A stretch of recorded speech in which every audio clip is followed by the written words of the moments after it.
So thank you everyone, and welcome to my class. As you know that I am Dr. Arindam Ghosh, an assistant professor in the Department of English, Krishna Chandra College, Hetampur, Birbhum. This class today is not a regular class. It is not a regular second semester class, but rather an awareness campaign about the modalities of the examination, about the examination procedure, and more about giving an idea about how Burdwan University can set questions on the semester 1 NEP English Honours and English 3 years and 4 years major program. তো আমরা যেটা করব in the forthcoming classes, the 3 or 4 or 5 classes, I will try to give you an idea regarding how, what kind of questions can be asked. Okay, এবার সাহিত্যের ক্ষেত্রে তো প্রশ্নের কোনো শেষ নেই, হাজার হাজার প্রশ্ন আসতে পারে, লাখ লাখ প্রশ্ন আসতে পারে, কিন্তু সেইগুলোকে কেমন করে আমি একটা কোয়েশ্চেন ক্লাস্টার করে হ্যান্ডেল করতে পারি, কেমন করে ক্রিটিক্যাল অ্যাপ্রিসিয়েশন করলে সেই প্রশ্নগুলোর একটাই মোরাললেস মাস্টার্ড আনসার রেডি করতে পারি, সেই বিষয়গুলো নিয়ে আমি একটু বলার চেষ্টা করব। First and foremost, statutory warning, clearly বলে দিই, this is not at all suggestion, because I do not believe in giving suggestions. আমি বিশ্বাস করি সাজেশন বলে কিছু হয় না, এবং সাজেশন দেওয়াটা দণ্ডনীয় অপরাধের মধ্যে। তার কারণটা হচ্ছে যে টিচাররা কোয়েশ্চেন ডিসক্লোজ করতে পারে না। আমি কেবলমাত্র বলতে পারি যে কেমন করে অনার্সের কোয়েশ্চেন কিরকম ধরনের আসতে পারে বা কত রকমের কোয়েশ্চেন আসে সে সম্পর্কে আইডিয়া দিতে পারে। এবং এই ক্ষেত্রে এটা তো আরোই মানে কনফিউজিং, বিকজ এটা প্রথমবার এক্সামিনেশন হচ্ছে, এর আগে এই প্যাটার্নে এরকম কোনো এক্সামিনেশন হয়নি। অর্থাৎ তোমাদের যে সিলেবাসটা, সেখানে তোমরাই হচ্ছে প্রথম ব্যাচ যারা প্রথমবারই পরীক্ষা দিতে চলেছো, কেউ দেয়নি। ফলে সেই বিষয়ে অ্যাওয়্যার করাটাও একটু দরকার যে কি কি ধরনের কোয়েশ্চেন আসতে পারে, কেমন আসতে পারে, সেই বিষয়গুলো আমি একটু বলার চেষ্টা করবো। এবং তোমরা যেহেতু একেবারেই অনার্সের first time you are giving 4 years honours examination, তোমরা এর আগে অনার্সের কখনো আনসার লেখোনি এর আগে, ফলে একটা ধারণা থাকা প্রয়োজন যে কেমন করে আনসারটাও লিখবো, সেই ব্যাপারেও একটু আইডিয়া দেবো। তো এই হচ্ছে আজকে আমাদের ইন্ট্রোডাক্টরি ক্লাসের মূল কথা। আশা করছি আমি মূল কথাটা বলে ফেলেছি। এবার আমি আস্তে আস্তে আমাদের কন্টেন্টের দিকে যাব, যে আমরা কেমন করে এই বিষয়গুলো করব।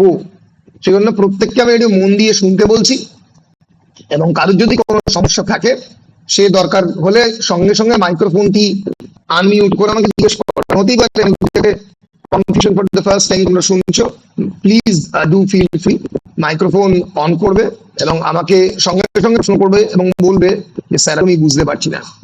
তো before proceeding into the class, আমরা যেটা করি প্রত্যেকদিন একটা রেকর্ড রাখি অ্যাটেন্ডেন্সের, আমরা একবার অ্যাটেন্ডেন্সটা দেখে নেব।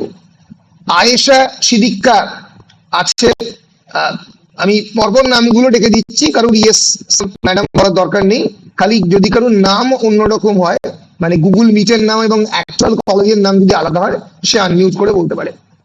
বনশ্রী দাস, বাশিরুল্লাহ, বৃষ্টি সাউ, চুমকি পাল, দেবজানী পাল, ভিত্রি বক্সি, দিশা আগরওয়াল, ফিরদৌসী সুলতানা, কবিতা দাস, কোয়েল সিংহ হাজরা, কুলসুমা খাতুন, মৌপিয়া মিত্র, নার্গিস আক্তার, নীল কর্মকার, পায়েল কর্মকার, পৌলমী রায়, পূর্ণি দাস, রিয়া ঘোষ, রিয়া পাল, রিয়া সিং, তোমার নাম রিয়া সিং তাই তো? বেশ, রিয়া পাল, কিছু একটা বলছো, রিয়াশ্রী ঘোষ, রিয়াশ্রী ঘোষ, শুনতে পারি আর একবার? ওটার নামটা রিয়াসী ঘোষ। হ্যাঁ হ্যাঁ হ্যাঁ, রিএসসি কোশ্চেন জানি। বেশ, আমার কথাটা সবার কাছে পরিষ্কার শোনা যাচ্ছে তো? কোনো অসুবিধা হচ্ছে না তো? বেশ হ্যাঁ স্যার, শোনা যাচ্ছে। বেশ। রিয়া পাল, রূপসা সাহা, সমীরণ খাতুন, সঞ্জিয়া আক্তার, শ্রাবন্তী ঘোষ, সোমেশ্বরী মন্ডল, তানিয়া সেন, টিনা দাস এবং উর্মি ভক্ত। এই হচ্ছে আমাদের মোটামুটি ক্লাস অ্যাটেন্ডেন্স। আমরা শেষ করলাম। Let us now jump into our main content.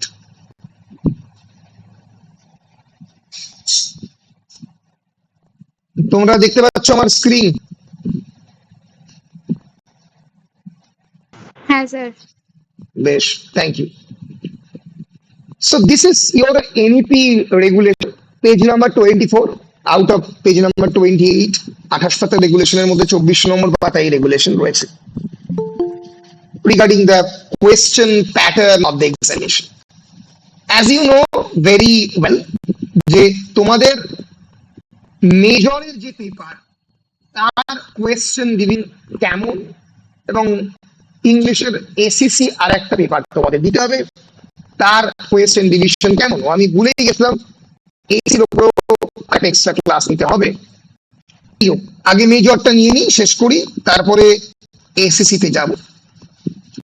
প্রথমে বলে রাখি, তোমাদের পরীক্ষার কোয়েশ্চেন ডিভিশন এইরকম ভাবে আসছে। তোমরা অনেকে জানো, আমি তাও একবার বলে রাখছি যাতে তোমাদের আইডিয়াটা ক্লিয়ার হয়। You know very well that it's a 75 marks examination. তার মধ্যে you have to give 60 marks examination and semester examination, যে পরীক্ষাটা তোমরা অন্য কলেজে গিয়ে দেবে। এই 60 নম্বরের পরীক্ষার ডিভিশন হচ্ছে 20 20 20।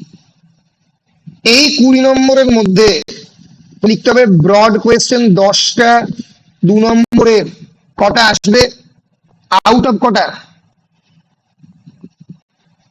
Any idea? শুনতে পেলাম না, কেউ যদি বলে থাকো। 15 ওরে 10 নম্বরের প্রশ্ন 15টা কি করে হবে? 10 নম্বরে 4টা। 10 নম্বরের 4টে। 2 নম্বর বাসির যেটা বললো একদমই ঠিক বলেছে। 2 নম্বরের 10টা যখন প্রশ্ন, তখন আউট অফ 15 এবিসিডি করে ও অব্দি থাকবে। 15-র মধ্যে 10টা লিখতে হবে। আর 5 নম্বরের যে প্রশ্ন সেটা লিখতে হবে 4টে, আউট অফ কটা? 6। 4 6 13, তার মধ্যে লিখতে হবে 2 4 এবং 10। ঠিক আছে? 10 দুগুণে 20, 4 5 20, 10 দুগুণে 20। এই হচ্ছে মোরাল মার্কসের ডিভিশন গেল।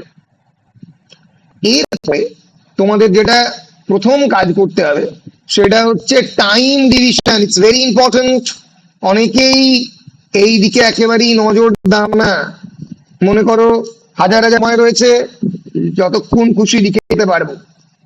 3 ঘন্টা সময়, 3 ঘন্টা সময় মানে আমাকে ন্যাচারালি প্রথমে কোয়েশ্চেন পেয়ে, যদি আমি 10 নম্বরের কোয়েশ্চেন প্রথমে অ্যাটেম্প্ট করি, ঠিক আছে, আমি আমি আমি বলছি, করছি, 10 নম্বরের কোয়েশ্চেন যদি প্রথমে অ্যাটেন্ড করি, আমাকে 2টো প্রশ্ন লিখতে হবে। আমি 35 মিনিটের বেশি 10 নম্বরের কোয়েশ্চেনে টাইম দিতে পারবো না, পারবো না, পারবো না, পারবো না। খুব বেশি হলে 37 থেকে 40, যদি খুব বেশি হয়। যেটা অনেকেই তোমরা লিখে প্র্যাকটিস করো না বাড়িতে। বাড়িতে কোনোভাবেই, মানে স্যারেরা হয়তো টিউশনের নোটস দিয়েছে, বা আমি হয়তো নোটস ক্লাসের মধ্যে দিয়েছি, বই কিনেছো, কিন্তু একেবারে তাকিয়েও দেখোনি যে আমি যখন লিখবো, মানে তুমি যখন নিজে লিখবে, তাতে কতটা টাইম লাগছে এবং কতটা স্পেলিং মিস্টেক হচ্ছে, কতটা গ্রামার হচ্ছে, গ্রামাটিক্যাল মিস্টেক হচ্ছে। এইটা কিন্তু দেখ এবং মাথায় রাখতে হবে যে তুমি তোমার নিজের সবচেয়ে বড় পরীক্ষক। কোন স্যার নেই, কোনো ম্যাডাম নেই যে তোমাকে এসে এই পরীক্ষা থেকে বাঁচাতে পারবে। তাহলে নিজেকে অ্যাওয়্যার হতে হবে about standard of my own writing, standard of your writing নিজে জাজ করো যে আমি কোন জায়গায় রয়েছি, ঠিক মতো লিখতে পারি। তা তোমরা বললে কি করে জাজ করবো স্যার? খুবই খুবই ক্লিয়ার। তোমরা যে সমস্ত বইপত্রগুলো কিনোছো, আমি দেখাবো একটু বড় বইপত্র, সেইগুলোর যে ল্যাঙ্গুয়েজ, তোমার স্যার বা ম্যাডাম টিউটার যে, আমি মানে এটা নিয়ে কোনো লুকোছাপা রাখছি না, কারণ সবাই প্রাইভেট টিউশনে পড়ে, যে আহ, দিচ্ছে আর কি নোটস, তার স্ট্যান্ডার্ড, আমি যে নোটস দিয়েছি তার স্ট্যান্ডার্ড, আমি বই তোমাদের দিয়েছি আমার লেখা বই, সেই তার স্ট্যান্ডার্ড, সেই ল্যাঙ্গুয়েজ স্ট্যান্ডার্ডের সঙ্গে আর মিলছে কিনা, অন্তত খানিকটা যাচ্ছে কিনা, কতটা স্পেলিং মিস্টেক হচ্ছে। স্পেলিং মিস্টেক আইডেন্টিফাই খুবই সহজ, নিজে গুগলে গেলাম, ডিকশনারিতে গেলাম। ফলে এই যে সামনের 1 মাস বা 1.5 মাস টাইম রয়েছে, এই সময়ে অন্তত প্রতিদিন একটি করে 10 নম্বরের প্রশ্ন, একটি করে 5 নম্বরের প্রশ্ন, 5 নম্বরের প্রশ্ন লিখতে 15 মিনিট টাইম লাগবে, 10 নম্বরের প্রশ্ন লিখতে লাগবে 35 মিনিট টাইম। প্রতিদিন রাত্রে শোবার আগে অন্তত একটা লিখে যাবে, যেটা আগের দিন মুখস্থ করেছো, যেটা 2 দিন আগে মুখস্থ করেছো, এটা আজকে সকালে পড়েছো, যাই করো না কেন সেটি লিখবে, লিখে তারপরে শুতে যাবে। যতক্ষণ না, মাথায় রেখো, পরীক্ষাটা লেখা পরীক্ষা, পরীক্ষাটা মুখস্থ বলার পরীক্ষা নয়। The examiner doesn't know you personally. I know you personally. এবং আমাদের যারা ইংলিশ ডিপার্টমেন্টের টিচার, তোমাকে পার্সোনালি চিনি, কোনো একদিন পরীক্ষাতে ব্যর্থতা হলে আমরা তোমাকে ক্ষমা করে দিতে পারি, কিন্তু কোনো এক্সামিনার সেটা কখনো করতে পারে না, কারণ এক্সামিনার তো তোমাকে পার্সোনালি চেনে না, কি করে করবে? ফলে মানে, এবং তোমার পার্সোনাল ক্যাপাবিলিটি, তোমার পোটেনশিয়াল কোনোটাই এক্সামিনার জানেন না। এক্সামিনারের কাছে একমাত্র পরিচয় হচ্ছে তোমার খাতা, সেখানে লেখাটা হচ্ছে কিনা খুব ইম্পর্টেন্ট। এখন সেমেস্টার 1 সেমেস্টার 2 তে 2-একটা স্পেলিং মিস্টেক হতেই পারে, হয়তো অনেকের গ্রামাটিক্যাল মিস্টেকও হবে, সেটা পরবর্তীকালে কন্টিনিউড হলে ডেঞ্জারাস। ফলে এখন থেকে লিখে লিখে পড়তে হবে, প্রতিদিন একটা করে টপিক লিখতে। কি লিখবো টপিক স্যার? একটু পরে ডিসকাস করবো, কোন টপিক গুলো পড়বে, সেই টপিক একটা করে লিখো প্রতিদিন। ফলে তোমাকে লিখতে হবে, যদি না লেখো, প্রথম সেমেস্টার দ্বিতীয় সেমেস্টার যদি অভ্যেস, ওই জন্য আমি বারবার ক্লাসের মধ্যে লেখাই, যদি অভ্যেস তৈরি না করো তাহলে কিন্তু বিপদে পড়বে। এটা গেল আমার দ্বিতীয় কন্টেনশন।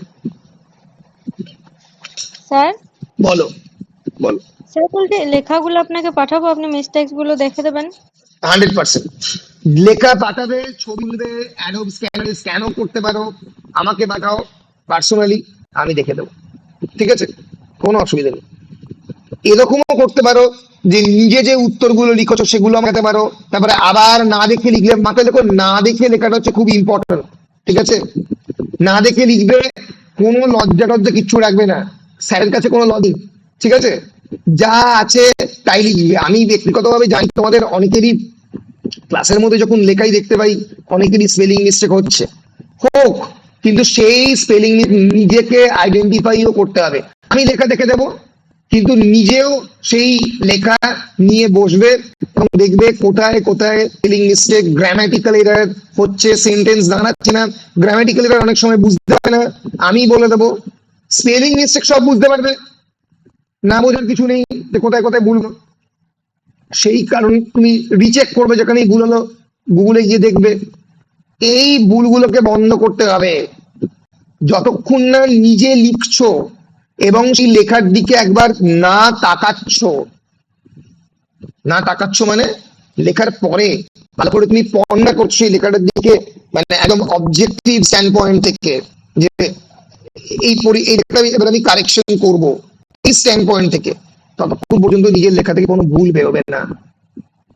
নিজের লেখা থেকে ভুল বের করাটাই একটা ভালো স্টুডেন্ট লক্ষ্য, তবেই হবে প্রগ্রেশন, নেক্সট স্টেপে দিতে পারবে। সিঁড়ির মতো ধাপ ধাপ, তো আমি যদি নিজের করে কন্টেমপ্লেট করতে না পারি, সেখান থেকে কারেকশন করে তার ভুলগুলো বের করতে না পারি, তাহলে নেক্সট স্টেপে আমি যাব না।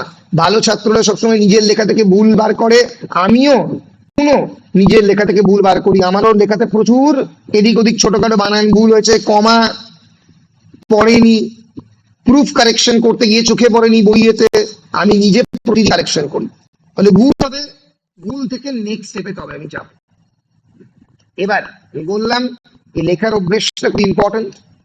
তাহলে 10 নম্বরের প্রশ্নে স্যার 29 মিনিট। বললাম বল ম্যাক্সিমাম বল বল।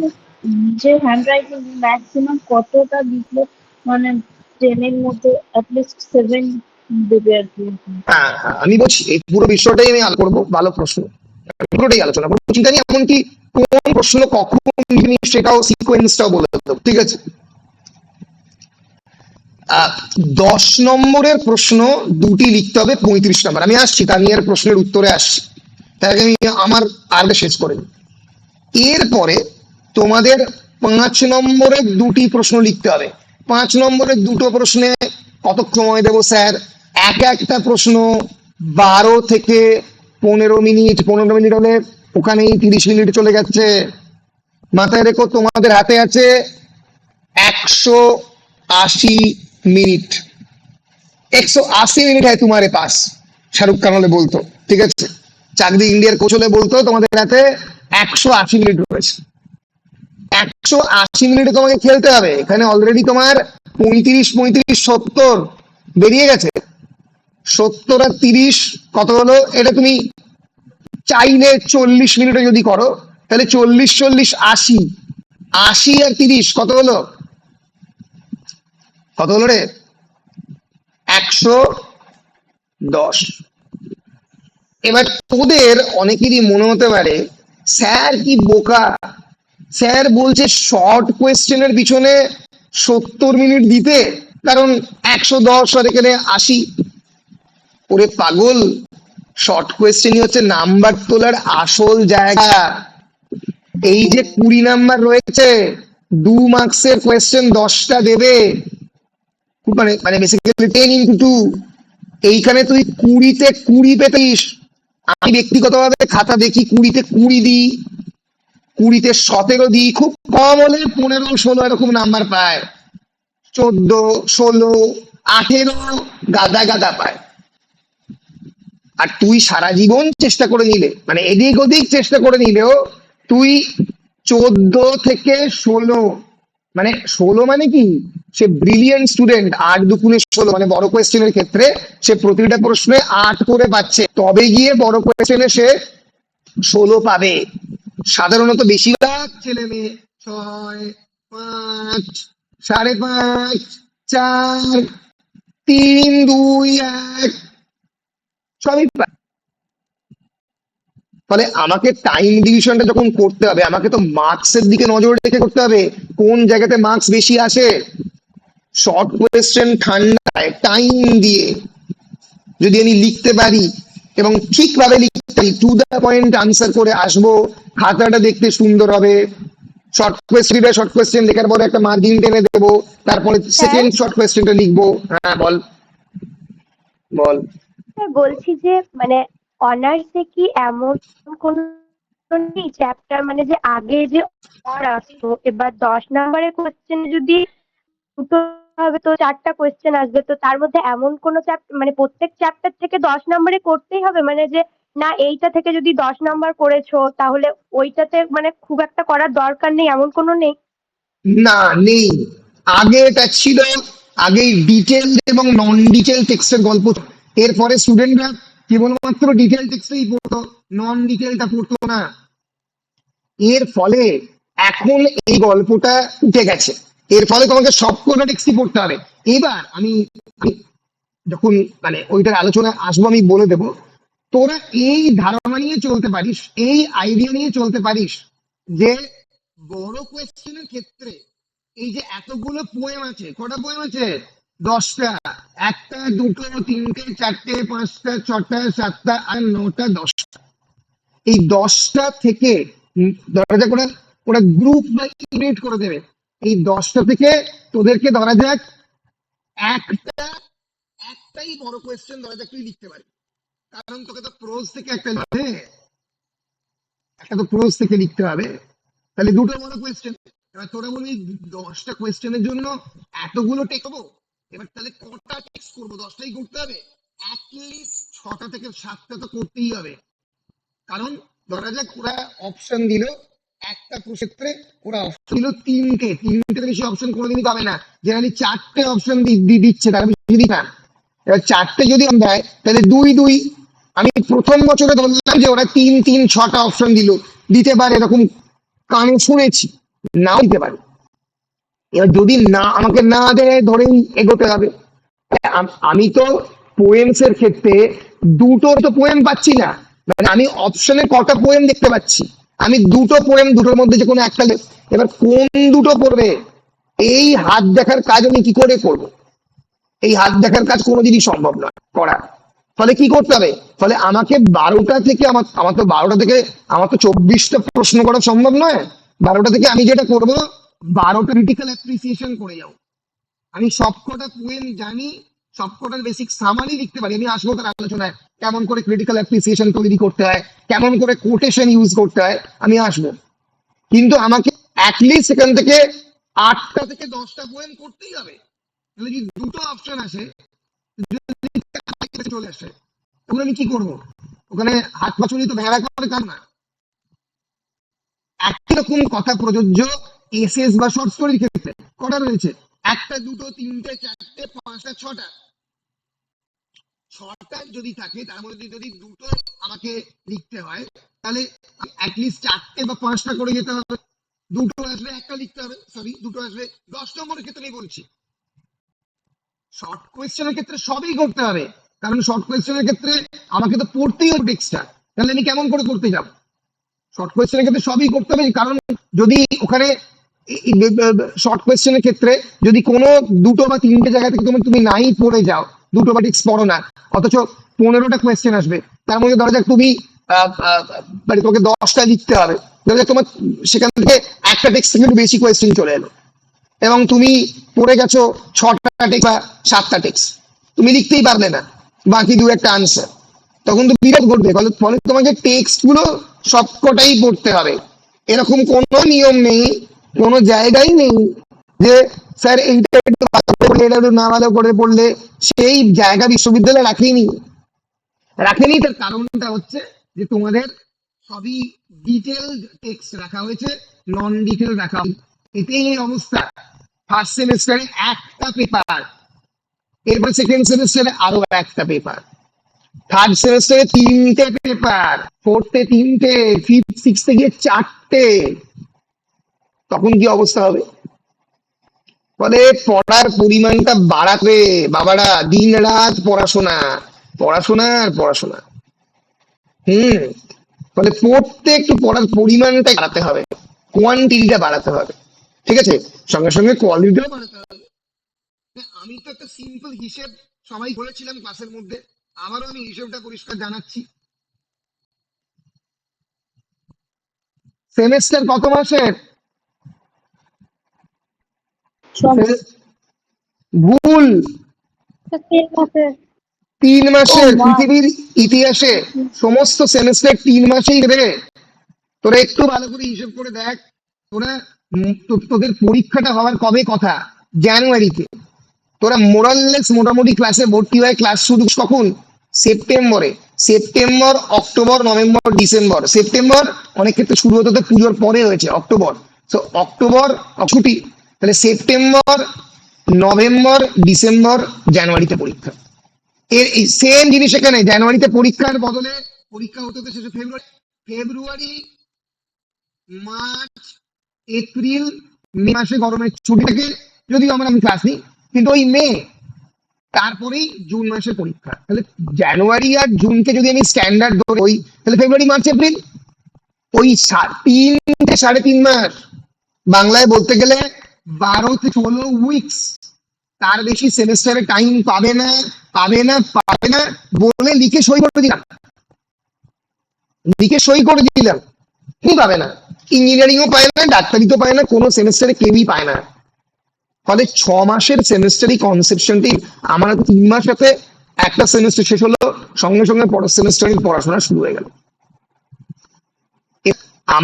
এবার এই 3 মাসের মধ্যে যদি আমাকে পুরো সিলেবাসটা কভার করতে হয়, তাহলে কি দাঁড়াচ্ছে হচ্ছে পরীক্ষার জন্য হাতে পাবো কত? 1 মাস, 1 মান্থ আমি এক্সামিনেশন পড়ার জন্য পাবো। ক্লিয়ার?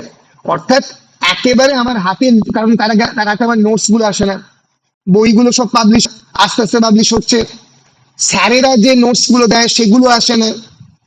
তাহলে আমার হাতে কতটা সময় থাকছে পুরো নোটস পেয়ে পরীক্ষার জন্য প্রিপারেশনে? ধরো যে তোদের হাতে এখন 1 মাস ক্লিয়ারলি আছে, এই একশো পৃথিবী এইদিক ওদিক করে দেওয়া যাবে। আমি নিজে ডাব্লিউবিসিএস এক্সামিনেশন 1 মাসে ক্র্যাক করেছি, ডাব্লিউবিসিএস এক্সামিনেশন ক্র্যাক করেছি, তো অনার্স কনসা চিজ আমি নেট পরীক্ষা 2 মাসে ক্র্যাক করেছি, যেটা স্যার অ্যাসিস্ট্যান্ট প্রফেসরের পরীক্ষা। ফলে মানে পরীক্ষার জন্য স্ট্যান্ডার্ড পড়াশোনা 1 মাস ইনাফ, পৃথিবীকে এদিক ওদিক করে দেওয়া যাবে 1 মাসে।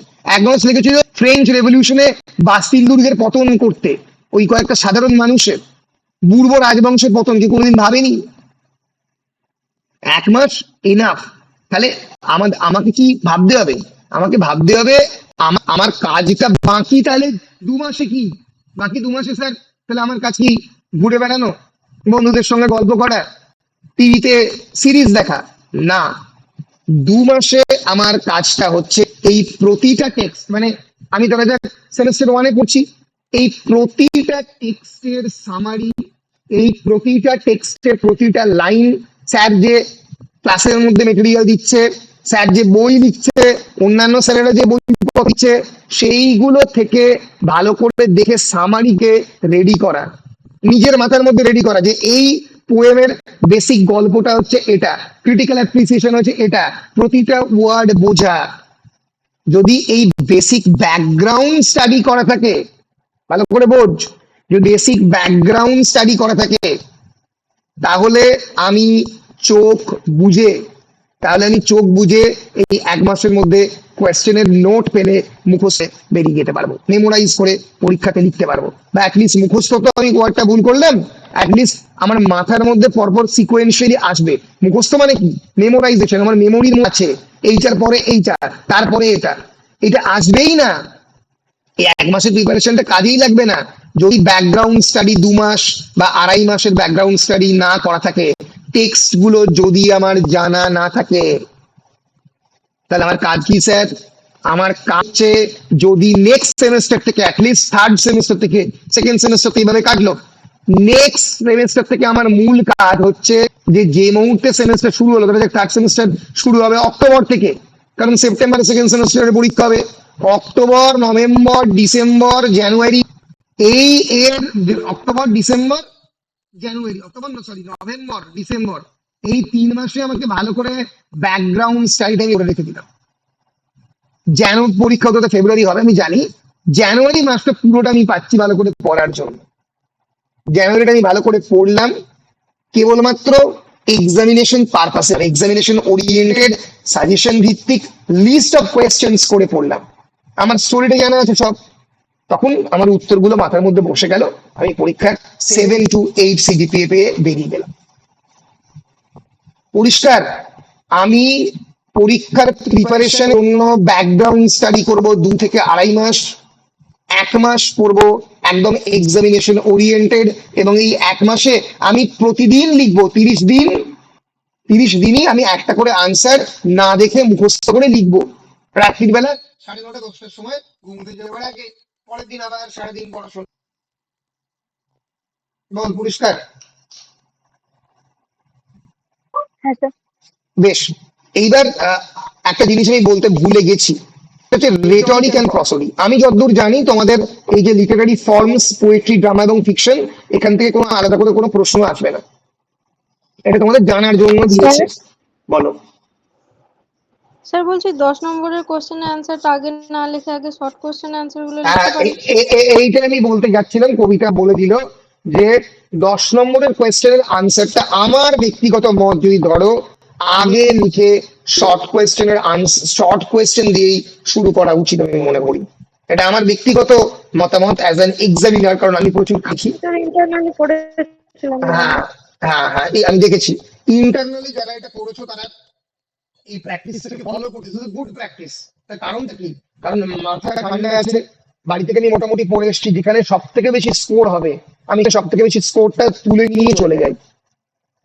শর্ট কোয়েশ্চেনে সব থেকে বেশি স্কোর হতে পারে, তাহলে শর্ট কোয়েশ্চেনের আগে অ্যাটেম্প্ট করা, এটা আমি বিশ্বাস করি। আচ্ছা, আর একটা কথা বলে দিই, অনেকে এই রেটরিক এবং প্রস্তুতি কিন্তু 10 নম্বরের কোয়েশ্চেনে আসতে পারে। এবার তোমরা বললে কিরকম আসবে স্যার? সেক্ষেত্রে যেটা আসবে, ওরা একটা প্যাসেজ দিয়ে দিল, ঠিক আছে, দিয়ে একটা কবিতার প্যাসেজ দিয়ে দিল, দিয়ে সেটাকে রেটরিক্যালি অ্যানালাইজ, সরি প্রসোডির স্ক্যানশনে অ্যানালাইজ করতে বললো।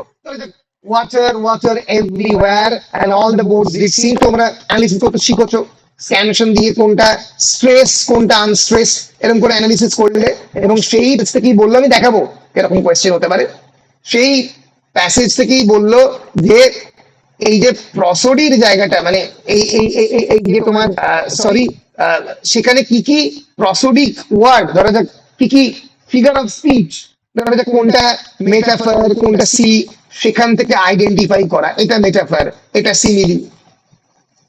তো মাথায় রেখো, রেটরিক এবং প্রসোডিতে বেশি মার্কস ওঠে, কিন্তু যদি কেউ ভুল করো তাহলে কিন্তু উঠবে না। এটা একটা অঙ্কের মতো, এটা পুরোপুরি একটা লিঙ্গুইস্টিক্স পার্ট, টেকনিক্যাল পার্ট, অনেকে এটার উপরে এক্সপার্ট নয়।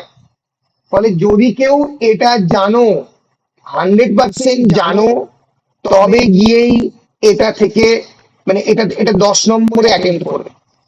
এখান থেকে 2 নম্বরের প্রশ্ন হতে পারে, কাকে মেটাফর বলে একটা এক্সাম্পল দাও, কাকে সিমিলি বলে একটা এক্সাম্পল দাও, কাকে সিনেকি বলে একটা এক্সাম্পল দাও, প্রশ্ন পড়তে পারে 2 নম্বরে।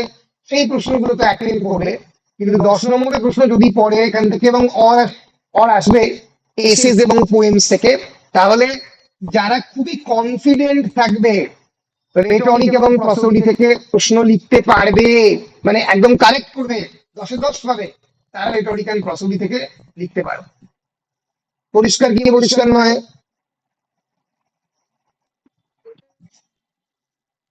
পরিষ্কার। ফলে আমি যদি কনফিডেন্ট হই রেটরিক এবং প্রসোডিতে, আমি যদি রেটরিক এবং প্রসোডিতে লক স্টক এন্ড ব্যারেলস জানি, এবার মাথায় আরেকটা ইনভলভ কথা করে বলে দিচ্ছি, সেটা হচ্ছে rhetoric and prosodic, the ability of rhetoric and prosodic depends on your practice, practice, practice and practice.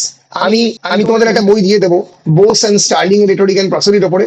তোমরাও কোনো রেটরিক এন্ড প্রসোডির, কল্যাণনাথ দত্তের যে কোনো বই কিনতে পারবে, সেখান থেকে প্রতিদিন যদি একটা বা তোমরা ইন্টারনেটেও যদি তোমরা দাও, লেখো প্যাসেজ ফর প্র্যাকটিস অফ স্ক্যানশন, স্ক্যানশন মানে হচ্ছে যে রেটরিক এবং প্রসোডিতে আমি কেমন প্র্যাকটিস করব, তার জন্য যে প্যাসেজ স্ক্যানশন কথাটা স্ক্যান থেকে এসে, সেক্ষেত্রে এরকম এরকম প্রচুর পোয়েটিক প্যাসেজ, এই যে প্র্যাকটিস, এই যে ধরা যাক double double toil and trouble, fire burn and cauldron bubble. এবার এটা কোন ফুট এবং কোন মিটারে লেখা হয়েছে? ডাবল ডাবল কেটে রাইট, টয়েল, টয়েলে কোথায় প্রোনাউন্সিয়েশন বলছে? টয়েল, টয়েল এলে পড়ছে, টপে পড়ছে না। অ্যান্ড ট্রাভেল, এইরকম করে যদি বাড়িতে প্র্যাকটিস করতে পারো।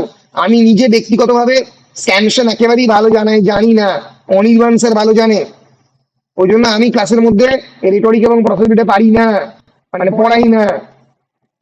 আমি আমি তোমাদেরকে দেখতে পারি কেমন করে তোমরা তার জন্য প্রিপারেশন নেবে, সেটা আমি একটা ক্লাসে বলে দেবো। কিন্তু মাথায় রেখো, যারা পারবে তারা ডেইলি প্র্যাকটিস করে করে এক্সপার্ট হয়ে উঠবে। যে কোনো প্যাসেজ দেখলেই বলে দিতে পারবে এটা হচ্ছে ট্রকেইড টেট্রামিটার, এটা হচ্ছে আয়াম্বিক পেন্টামিটার, ক্লাসে দেখলেই বলতে পারবে। এইরকম যারা প্লেয়ার তৈরি হবে, যারা আইডেন্টিফাই করতে পারবে প্রতিটা ফিগার অফ স্পিচ, কোনটা মেটাফার কোনটা এপানা ফোড়া কোনটা ওরা, তারাই রেটরিক এবং প্রসোডির কোয়েশ্চেনটা অ্যাটেম্প্ট করে 10-এ 10 তুলবে। যারা পারবে না তারা ছেড়ে দেবে। পরিষ্কার?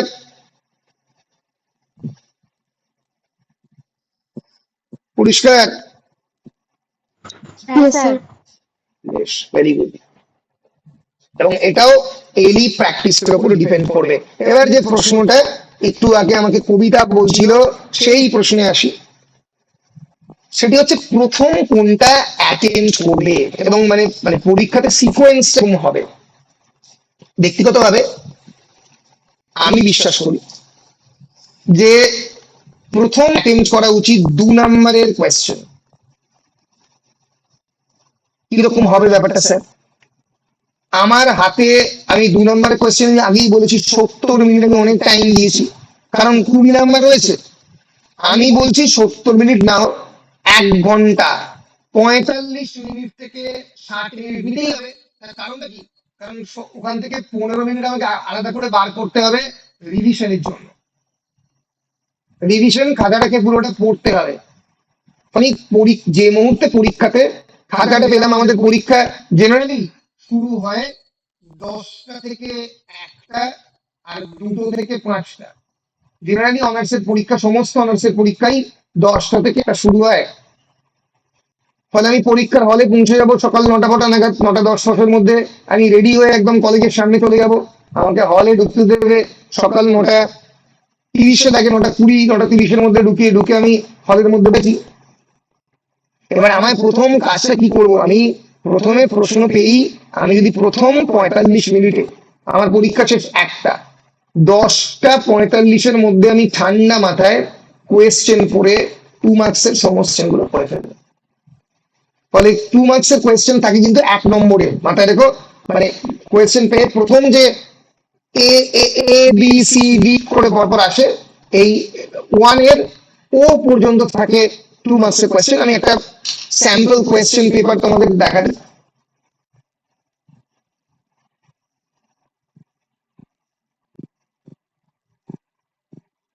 Yes, your question paper.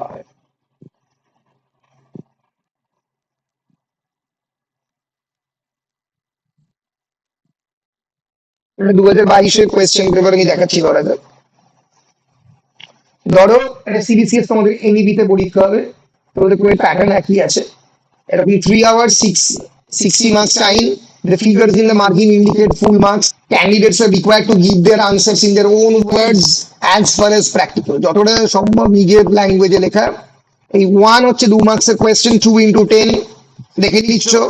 ও অবধি থাকবে হচ্ছে 2 নম্বরের কোয়েশ্চেন। প্রথমে এটা অ্যাটেন্ড করে নেবে আমার মতে, তারপরে 5 নম্বরের কোয়েশ্চেন অ্যাটেন্ড করা উচিত। এটা আমার ব্যক্তিগত মতামত। পুরোপুরি যারা মানে এক্সামিনেশন দেবে তাদের উপর ছাড়লাম, তোমাদের উপর ছাড়লাম, তোমরা যেটা কমফোর্টেবল তোমরা খেলবে। এখানে তোমাদেরকে 4টে প্রশ্নের উত্তর দিতে হবে। একটা প্রশ্নের জন্য তুমি 12 মিনিটের বেশি পাবে না। 4 কত? 4 কত রে? 60, তাই তো? 4 60, সরি 4 48, ঠিক আছে। 4 কত আসছে? 4 এটাতে তোরা মোরাললেস ওই 12 থেকে 15, আমার মতে 48ই দে, মোরাললেস 50 থেকে 55 মিনিট দিয়ে শেষ কর এই 5 মার্কসের 4টে প্রশ্ন। তাহলে কি দাঁড়াচ্ছে? তাহলে দাঁড়াচ্ছে আমার এরপরে আমি অ্যাটেন্ড করছি 5 মার্কসের কোয়েশ্চেন। 5 মার্কসের কোয়েশ্চেন আমি শুরু করছি সকাল 45 থেকে, কারণ তার আগে আমি 2 নম্বর লিখেছি। 5 মার্কসের কোয়েশ্চেন আমি মোরাললেস নিচ্ছি 55 মিনিট। আমি একটা টাইম নিচ্ছি, একটা অ্যাপ্রক্সিমেট টাইম। তার মানে এই 45 থেকে আধ ঘন্টা হচ্ছে 11টা 15, 11টা 11:30, মোরাললেস 55 মিনিট তো 11টা 40, 11টা 40 থেকে 11:45 গিয়ে আমার শেষ হচ্ছে এই এই এই 5 মার্কসের কোয়েশ্চেন। তাহলে 5 মার্কস আমার শেষ হলো 11টা 40। এরপরে আমি ধরছি ঠান্ডা মাথায় মোটামুটি 40 নাগাদ 10 মার্কসের কোয়েশ্চেন। 10 মার্কসের দুটো 70 মিনিট লাগবে। 35 তার বেশি দিবি না। 30 মিনিটস বাড়িতে বারবার প্র্যাকটিস কর। একটা কোয়েশ্চেন লিখতে 1 ঘন্টা টাইম লাগছে স্যার, 10 নম্বরের। অ্যাফোর্ড করতে পারবি না অতটা টাইম। যেখানে উঠবে, শোন মাথায় রাখিস, এইখানে 5-এ 4 পাওয়া সম্ভব, 3.5 তো মিনিমাম উঠবে এই 5-এ। আর তার মানে টোটাল পরীক্ষাটা যদি 60 নম্বরের মধ্যে 40 নাম্বার, মানে পরীক্ষার প্রায় 70% এই শর্ট কোয়েশ্চেনের উপর নির্ভরশীল। সেখানে 20 নাম্বারের জন্য টাইম এবং এনার্জি খরচ করতে গিয়ে মারা পড়বি। এই যে 10 নম্বরের কোয়েশ্চেন, এটা মুখস্থ করা কেন দরকার? এই জন্যই মুখস্থ করা দরকার যাতে 2 মার্কস এবং 5 মার্কসের কোয়েশ্চেন গুলো ভালো করে লেখা যায়। প্রচুর 5 মার্কসের কোয়েশ্চেন এই 10 মার্কসের কোয়েশ্চেন থেকে অন করে লিখে দেওয়া যাবে। সেখান থেকে খানিকটা অংশ নিয়ে লিখে দেওয়া যাবে। কিন্তু যদি আমি আগে 10 মার্কসের জন্য গাদা গাদা টাইম দিই এবং টেক্সটের জন্যই আমার পরীক্ষার অর্ধেক জিনিস চলে গেল, বাড়িতেও খালি 10 মার্কস পড়ছি, 2 মার্কস পড়ছি, তাহলে জীবনে বিপদ ছাড়া আর কিছু নেই বাবার আমারা। বুঝতে পেরেছো? বারবার বলি শর্ট কোয়েশ্চেনে কনসেন্ট করো করো করো করো করো। তাহলে কি দাঁড়ালো? এটা দাঁড়ালো 70 10 মিনিট। নম্বরের 3-4 লিখলে হবে তো? হ্যাঁ, আমি আসছি তার সাইজ এবং জিনিসপত্র নিয়ে আসছি। 70 মিনিট হলে এই বাসি আমাকে একটু হিসেব করে দে। 11:40 থেকে 1 ঘন্টা 12:40, 70 minute you can't afford. In fact মানে এখানে তোমাকে, তোমার একটার সময় তোমার পরীক্ষা শেষ, তোমাকে মানে মানে যদি আমাদের হিসেব অনুযায়ী 12:50 আমাদের শেষ হচ্ছে, এই 55 মিনিটটা কাটতে হবে। এই 55 মিনিটটা কাটতে হবে। এখানে এই 45 মিনিট ঠিকই আছে, এই 55টা 12 মিনিটে করতে হবে। তার মানে 48 মিনিট। 48 মিনিট করলে ওখান থেকে আমার হাতে বেরিয়ে আসছে 40 মাইনাস 55 60 মিনিট। তাহলে এইটা আমার শেষ হচ্ছে, আরো 60 মিনিট আগে আমার হাতে থাকছে 17 মিনিট। আমাকে মাথায় রাখতে হবে আমি এখানে তো 35 মিনিট আমার লাগবে, কিছু করার নেই। 35, 35, 70, কিন্তু এখানে 48 মিনিটের মধ্যে হয়, অর্থাৎ 12 মিনিটে এক একটা হয়। আমাকে মাথায় রাখতে হবে আমার পুরো পরীক্ষাটার সমস্ত আনসার শিট যেন শেষ হয়ে যায় 12:45, 12:45, 12:45, খুব বেশি হলে 50। তার কারণটা কি? প্রথমবার ইংলিশ অনার্স পরীক্ষা দিচ্ছি, একবার যখন আমি রিভাইজ করব আমার গাদা গাদা ভুল বেরোবেই। একটা সেন্টেন্স ঠিক মতো হচ্ছে না নিজের চোখে, কোথাও কমা পড়েনি, কোথাও কোটেশন পড়েনি, কোথাও বানান বেরোবেই। সেইটা অন্তত আমাকে পুরো আমার খাতাটাকে 10 থেকে 15 মিনিট পড়তে হবে বাবারা, তবে গিয়ে আমি দুপুরে 1টার সময় খাতা সাবমিট করতে পারবো। ফলে ঘড়ি is your best friend and can be your worst enemy. ফলে আমার যেন মাথায় থাকে যে মুহূর্তে ঘড়ির কাঁটা 10:45 হবে, আমি 2 নম্বরের কোয়েশ্চেন সব শেষ হয়ে গেছে। যে মুহূর্তে ঘড়ির কাঁটা মানে 11টা, এটা 7 মিনিট আগে 11:33 হবে, 11:33 হবে আমার যেন 5 আগে। আর যে মুহূর্তে ঘড়ির কাঁটা 12:45 হবে আমার এই সব শেষ, আমার সব শেষ যেন হয়ে যায় 12:40 থেকে 12:45। তারপর আমি নেক্সটে মুভ করে যাব। 75 মিনিট আমি রাখছি, যদি 11:30, 35 হয়ে যায়, 33 হয়, তাহলে 75 মিনিট রাখছি 10 নম্বর। ওই 5-3-4 মিনিট এদিক ওদিক যাবেই। একবার ওয়াশরুমে যাব, বন্ধুদের সঙ্গে কথা বলতে, ম্যাডাম স্যার ওয়াশরুমে যাব, হাত তুলে বসে আছে। ফলে সেইটা যেন মানে না হয় দেখতে হবে, এবং টাইম ম্যানেজ করতে হবে। Time management is the necessary কি। পরীক্ষাতে হলে মানে মাথায় রেখো, মানে তুমি যতই এদিক ওদিক প্রিপারেশন নিয়ে নাও, পরীক্ষার হলে ওই 3 ঘন্টা কেমন করে পরীক্ষা দিচ্ছ তার উপরে ডিপেন্ড করছে তোমার পুরো পরীক্ষার ভবিষ্যৎ। তুমি তার আগে কতক্ষণ গো পেয়েছি, ওটা পড়েছি, এটা পড়েছি, হ্যাঁ এটা মনে থাকছে না, লিখেছি, ভুল করেছি, আবার পড়েছি, কিচ্ছু এসে যায় না। আমি বহু লোককে চিনি যারা those who know how smartly there brain works in the examination হল, তারা হয়তো পরে তারা খুব ভালো করে খাতা ম্যানেজমেন্ট করতে জানে, পেপার ম্যানেজমেন্ট করতে জানে, পরীক্ষার হলে স্মার্টলি পরীক্ষা দিয়ে চলে এসছে এবং ভালো মার্কস পেয়েছে, টাইম ম্যানেজমেন্ট করতে পেরেছে, পরীক্ষা সুন্দর হাতের লেখায় পরীক্ষা দিয়েছে, ঝরঝরে হাতের লেখায়, ঠিক আছে, এবং ঠিক সময়ে ঠিক প্রশ্ন শেষ করেছে। ওই মানে মাথায় রেখো, বেশিরভাগ তোদের ছাত্রছাত্রীদের ভুল কোথায় হয় তোর কি জানিস? আমি বলে দিচ্ছি ভুলটা। প্রথম লোকে ভুল করে 10 নম্বরের প্রশ্নটা অ্যাটেম্প্ট করতে কি করে বলতো? পরে তো প্রথমবার অনার্সের পরীক্ষাটা যায় দিতে, এবং সকাল 10টা থেকে 10:45 অব্দি একটা 10 নম্বরের কোয়েশ্চেন লিখে 45 মিনিটে দেখে একটু রিল্যাক্স হয়ে, বাহ কি সুন্দর লিখেছি, এ তো মানে আমি 9 সিজিপি এর কমে পাবো না, এসডিপি এর কমে পাবো না ভেবে 10:45 থেকে আরো 40 থেকে 45 মিনিট নিয়ে 11:30টার মধ্যে শেষ করে তোর 10 নম্বরের আর একটা কোয়েশ্চেন। এবার তার হাতে তো আর টাইম নেই, তার হাতে পড়ে থাকলো আর 1.5 ঘন্টা। তুই ভাব, সে পরীক্ষায় 1.5 ঘন্টা দিয়ে দিল 20 নম্বরের কোয়েশ্চেন সলভ করতে, আর হাতে পড়ে 11:30 থেকে 1:30টার সময় পরীক্ষা শেষ, হাতে পড়ে আছে আর 1.5 ঘন্টা। সেই 1.5 ঘন্টা সে লিখছে 40 মার্কসের কোয়েশ্চেন। মামার বাড়ির আবদার, এটা হয়? এইখানে তুমি যে টাইম দিয়েছো, এখানে সেই একই টাইম দিচ্ছ, আসলে এখানে কোয়েশ্চেন ডাবল মার্কস রয়েছে, তাহলে ন্যাচারালি এর কোয়ালিটি পড়বে, এর স্ট্যান্ডার্ড পড়বে। তাড়াতাড়ি করে লিখতে গিয়ে বলবে, তুমি খালি মাথায় রাখছো যে শর্ট কোয়েশ্চেনে যেমন লিখে দিয়ে আসবো 2 থেকে 3 লাইন পুরুর করে হয়ে যাবে, তা তো নয়, তোমাকে তো মার্কসটা তুলতে হবে। তাতে বানান মার্কস মাথায় রেখো, 2 নম্বর কোয়েশ্চেনে যদি একটা বানানো ভুল হয়, অনেক এক্সামিনারই আছে হাফ নাম্বার কেটে দেয়, 2 এ 2 পাবে না, 1 পয়েন্ট দিয়ে দেবে। দুটো বানান ভুল হলে 1 দেবে, মেন ক্যারেক্ট বানান ভুল হলে 1 পাবে।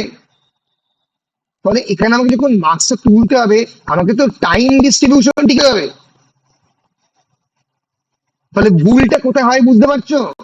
এই ভুলটা কোনোদিনও 10 নম্বরের কোয়েশ্চেনে 45 মিনিট টাইম লাগিয়ে প্রথম 1.5 ঘন্টায় 10 নম্বরের কোয়েশ্চেন নিয়ে গেল, লিখে বলুন আহা কত লিখলাম, পাতা ভরিয়ে ফেললাম।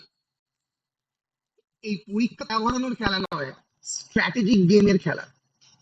ফলে আমার মতে যদি স্যারের মত এটা শুনতে হবে তার কোনো মানে নেই, তুমি নিজের মত চালাতেই পারো। মানে অনেকে হতেই পারে, অনেকে বড় প্লেয়ার 10 নম্বর কোয়েশ্চেনটি আগে লিখে এলো, হতে পারে, কিন্তু 35 মিনিটেই হবে, এরকম নয় যে 45 মিনিটে লিখতে হবে। তাহলে আমার কথা শুনলে আগে 2 নম্বর, 5 নম্বর, 10 নম্বর। ক্লিয়ার? ক্লিয়ার নয়?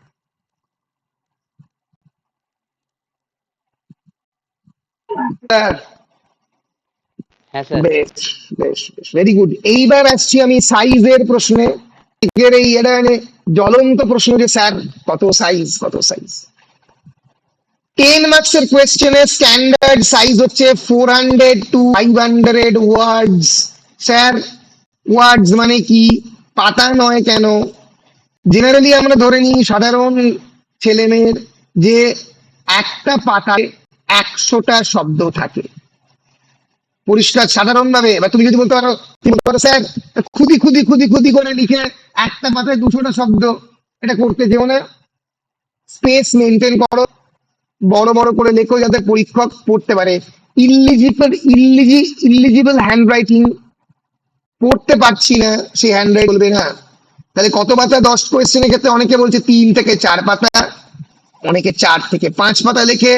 4 পাতা স্ট্যান্ডার্ড, 4 পাতা এনাফ। অনেকে 2.5 পাতাতেও ধরায়, ভালো লিখলে কোনো অসুবিধা নেই।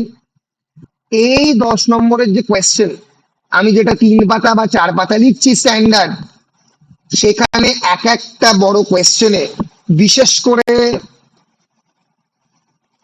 ট্রির ক্ষেত্রে আমার যেন 2 থেকে 3টে খুব ভালো হয়, 3 থেকে 4টে যদি কোটেশন থাকে। কোটেশন মানে টেক্সটের কোটেশন, ক্রিটিকের কোটেশন নয়। একজন স্যার ম্যাম দেখতে চান কত ভালো করে তোমাদের, যেহেতু তোমরা ফার্স্ট ইয়ার পরীক্ষা দিচ্ছ এবং তোমাদের পেপারে যেহেতু মাথায় রেখো পোয়েট্রি বেসড পেপার, যেহেতু তোমার প্রায় পোয়েট্রি 10টা পোয়েট্রি রয়েছে, তাহলে প্রোজে কি করব? প্রোজে চেষ্টা করো ফ্রেজ কোট করতে, যতটা মনে থাকবে। আমার তো সবটা মনে থাকবে না ন্যাচারালি, আমার যতটা হবে, তোরা দেখ বেকারের আমি অফ স্টাডিজ পড়ছি, আমি শুরু করছি এটা দিয়ে যে বেকারের অফ স্টাডিজ এর বিখ্যাত কিছু কোটেশন রয়েছে, বিখ্যাত কোটেশন। সেই কোটেশনের খানিকটা অংশ আমি পরীক্ষা তুলে দিলাম। এই যে ধরা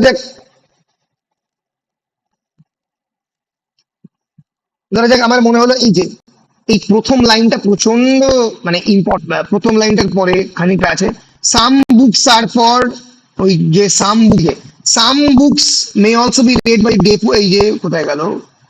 এই যে Some books are to be tasted, others to be swallowed, and some few to be chewed and digested. বিখ্যাত লাইন। কিছু কিছু বই টেস্ট করার জন্য, মানে অল্প করে পড়ার জন্য, আর বি সোয়ালোড, গিলে খেয়ে নাও। জাস্ট মানে মানে স্বাদ পেলাম না, জাস্ট গিলে খেয়ে নিলাম, যেমন করে প্রয়োজন বলে পড়ছি। কিন্তু সাম ফিউ, কিছু কিছু বই আছে, কিছু কিছু লেখা আছে যেগুলো চিউড অ্যান্ড ডাইজেস্টেড, যেটাকে ভালো করে চিবিয়ে চিবিয়ে চিবিয়ে চিবিয়ে পড়ে ডাইজেস্ট করতে হবে। এই পরীক্ষার ক্ষেত্রে কথাটা খুব ইম্পর্টেন্ট। তার কারণ কেবলমাত্র টেস্ট করলে মনে থাকবে না। আমাদের যে নিউরোপ্লাস্টিসিটি, আমাদের যে ব্রেন স্ট্রাকচার, আমি একটু পরে সেটা নিয়ে অল্প করে আলোচনা করে দেবো। আমাদের ব্রেনের স্ট্রাকচার, যে মস্তিষ্কে অনেকগুলো খাঁজ খাঁজ থাকে, তখনই মনে থাকবে। একটা জিনিস বারবার পড়বে, নাহলে মনে থাকবে না। নিউরো সায়েন্টিস্ট, আমার নিজের রিসার্চ নিউরো সায়েন্স নিয়ে, আমি পেন স্টাডিজ নিয়ে কাজ করছি লিটারেচারের ছাত্র হয়ে। আমার কাজ হয়েছে দেখেছে পেন স্টাডিজ নিয়ে, এবং আমার একজন গাইড ছিলেন, তিনি নিউরো সায়েন্সের ভদ্রলোক, আলিপুর তোমার সরি ভুলে গেলাম, রাজাবাজার সায়েন্স কলেজের নিউরো সায়েন্সের এক ভদ্রলোককে একটা গাইড হিসেবে অ্যাসাইন করা হয়েছিল। ফলে মাথায় রাখতে হবে আমাকে যে আমার যে ব্রেন, আমার সেই ব্রেনের ক্ষমতা লিমিটেড। এবার আমি ধরা যাক একটা জিনিস একটু ভালো করে খেয়াল করলেই বুঝতে পারবে। আজকে তুমি আনসার তৈরি করলে 400 বা 500 শব্দের, কালকে সকালে উঠে মানে অব্যবহিত ভাবে তার 200 শব্দ তুমি ভুলে যাবেই। তুমিও বলো, আমিও বলি, অভ্যেসের ব্যাপার। ফলে তোমায় কি করতে হবে, পরের দিন সকালে উঠে আবার পড়তে হবে। নিয়মটা হচ্ছে আজকের রাতেবেলা যেটা পড়লাম বা আজকে সারাদিন ধরে যেটা পড়লাম, কালকে সকাল 1 ঘন্টাতে সেটাকে রিপিট করা। তাহলে তারপর সকালে গিয়ে কি হবে স্যার, তারপরের দিন সকালে গিয়ে আরো 30% ভুলবে। তারপরের দিন আবার পড়া, 8 ঘন্টা আগের দিন পড়েছি সেটা 20 মিনিটে পড়লাম। তাহলে আজকে যেটা বললাম কালকে সকালে পড়লাম, রিপিট করলাম 8 ঘন্টাতে, তারপরের দিন আবার রিপিট করলাম 10 মিনিটে 20 মিনিটে, তখন ওটা আস্তে আস্তে ভেতরে যাবে। এবং প্রতি সপ্তাহে সেই সপ্তাহের প্রথম যেটা পড়েছি সেটা একবার করে তার মধ্যে রাখা।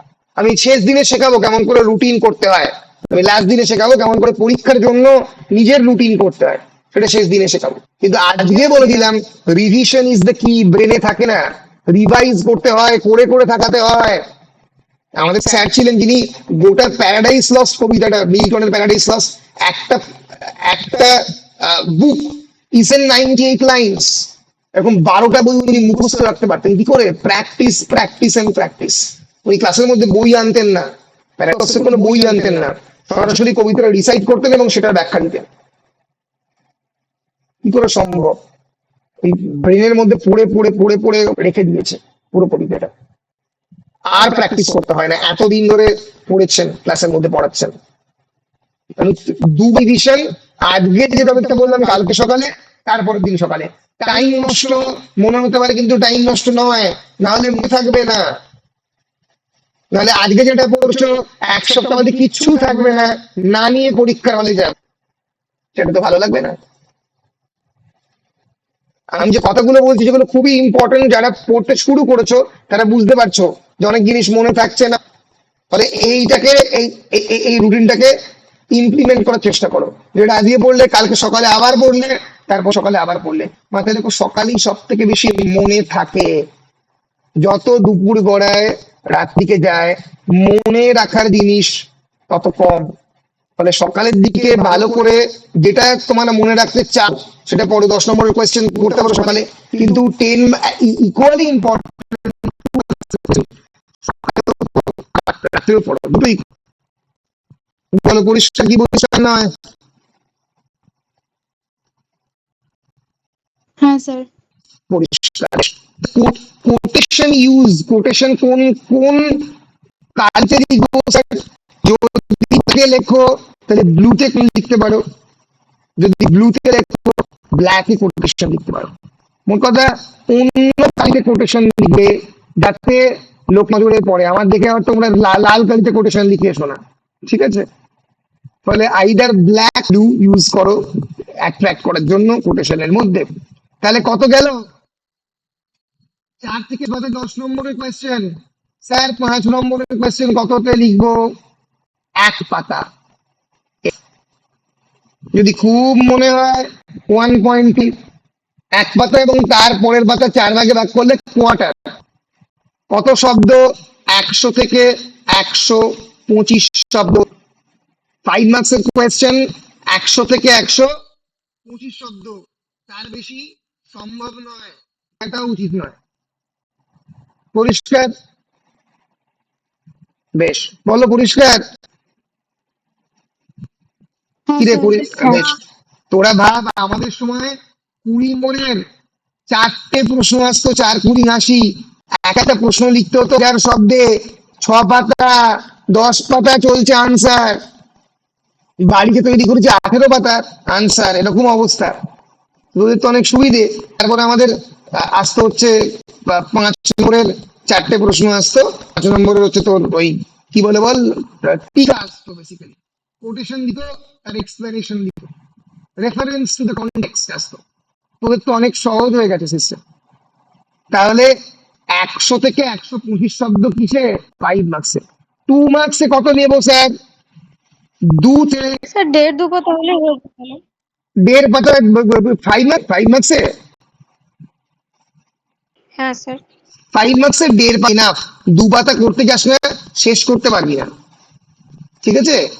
1 পাতা 1.25 পাতা এনাফ। 1.5 কে 1.5 বলছি, 1.5 যাওয়ার দরকার নেই। শোন, time manage is very important.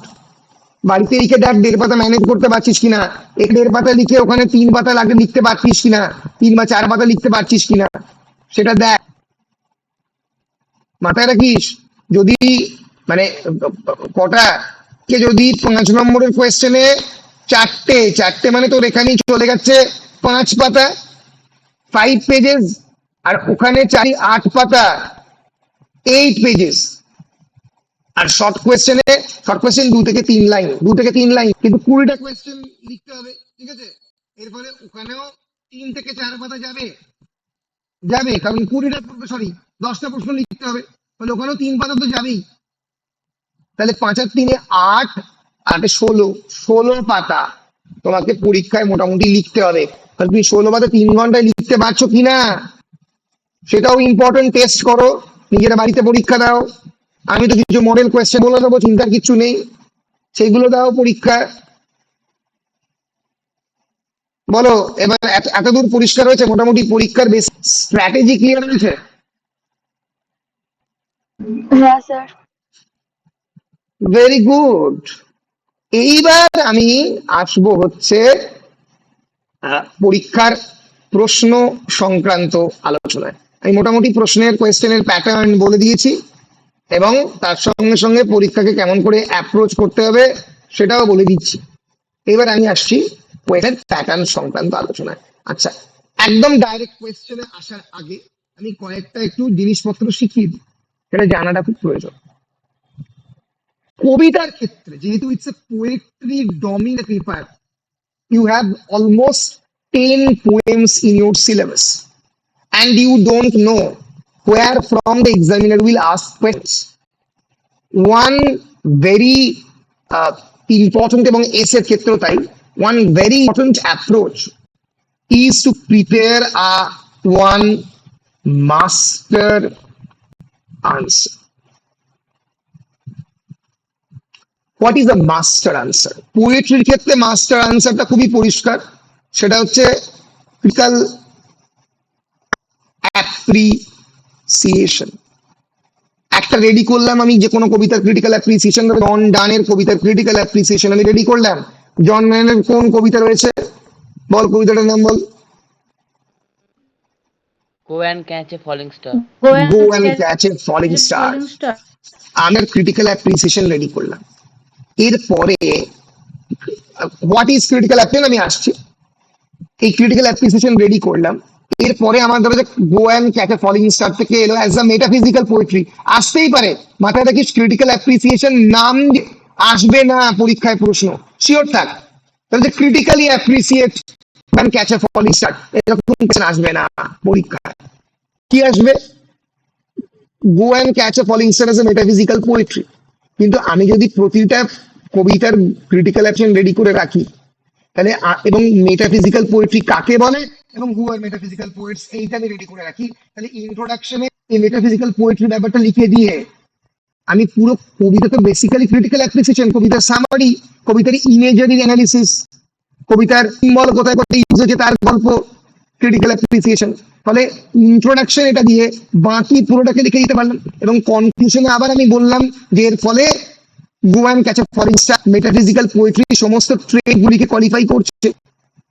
এই go and catch a falling স্টারের ক্ষেত্রে কেবলমাত্র মেটাফিজিক্যাল পোয়েট্রি বিভিন্ন ট্রেড গুলি সেইগুলো অ্যাপ্রিসিয়েশনের বদলে কোনো কোনো জায়গায় ঢুকবে, ধরা যাক ইন্টেলেকচুয়াল অনেক বেশি, ধরা যাক অনেক বেশি ইমেজারি মেটাফিজিক্যাল কনসিট ইউজ করছে কোন জায়গাতে, সেগুলো তোমাকে বলতে হবে। কিন্তু বেসিক্যালি কবিতার ভিতরে কি আছে আমাকে তো বলতে হচ্ছেই। ফলে মাস্টার অ্যান্সার হিসেবে আমি যদি 12টা 10টা পোয়েট্রির ভিতরে কি আছে তার ক্রিটিক্যাল অ্যাপ্রিসিয়েশন রেডি করে রেখে দিতে পারি, আমার কাজ কিন্তু অনেক সহজ হয়ে গেছে। তারপরে বাকি অন্যান্য কি কোশ্চেন পড়তে পারে আমি যদি জেনে রাখতে পারি তাহলে আমার পক্ষে লেখা সহজ হবে। একই রকম ভাবে এসএস এর ক্ষেত্রে আমি যদি এসএস গুলোর একটা সামারি, যে কাজগুলো তোদের আগে করার কথা ছিল পরীক্ষার সময় নয়, ব্যাকগ্রাউন্ড স্টাডি হিসেবে, যেটা হয়তো অনেকে তোরা করেছিস, এই পপ স্টাডিজ এর summary, additional mistakes of the participant মানে যদি রেডি করে রাখি কি নিয়ে জিনিসগুলো, বা এই যে শর্ট স্টোরি গুলো লোটাস ইটার, স্পেকলড ম্যান, এমনি মোটামুটি প্লট সামারি লিখতে পারি আমি। কিন্তু এখান থেকে ধরো কোয়েশ্চেন হলো Conan Doyle speckled man as a detective fiction, আমি সেটা লিখে দিতে পারবো। ডিটেকটিভ ফিকশন কাকে বলে খালি আমাকে জানতে হবে, পরিষ্কার আমি পুরো স্টোরিটা জানি, মিস্ট্রি জানি, তাহলে হোয়াট ইজ ডিটেকটিভ ফিকশন আমি যদি জেনে ফেলি, জনরাটা যদি জানি, তাহলে আমি লিখে দিয়ে চলে আসতে পারবো আনসারটা। পরিষ্কার কি পরিষ্কার নয়?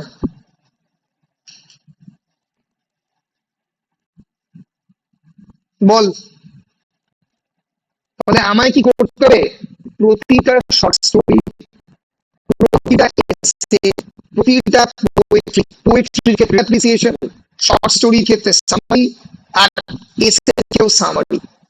এই সামারিটা যেন আমার প্রতিটা চরিত্রের নাম, তারা কি করছে না করছে, প্লট সামারি আমার যেন মাথায় থাকে। এইটাকেই আমি বলছি মাস্টার আনসার। পোয়েট্রির ক্ষেত্রে ক্রিটিক্যাল অ্যাপ্রিসিয়েশনটা কি মাস্টার আনসার বলে। এটা যদি আমি রেডি করতে পারি তাহলে বাকিটা আমার কাছে জল ভাত। কোয়েশ্চেন পড়তে পারে তারা ঠিক আমি রেডি করে ফেলবো, করে সেখান থেকে পারবো। বলো ক্লিয়ার কি ক্লিয়ার নয়? হ্যাঁ স্যার। বেশ বেশ, এইবার আমি আসছি যে কেমন ইম্পর্টেন্ট, এবার যেটা অধিকাংশ লোকেরাই জানো না, কেমন করে একটা আনসার লিখতে হয় সেই স্ট্রাকচারে আমি আসবো। তারপরে আমি ইন্ডিভিজুয়াল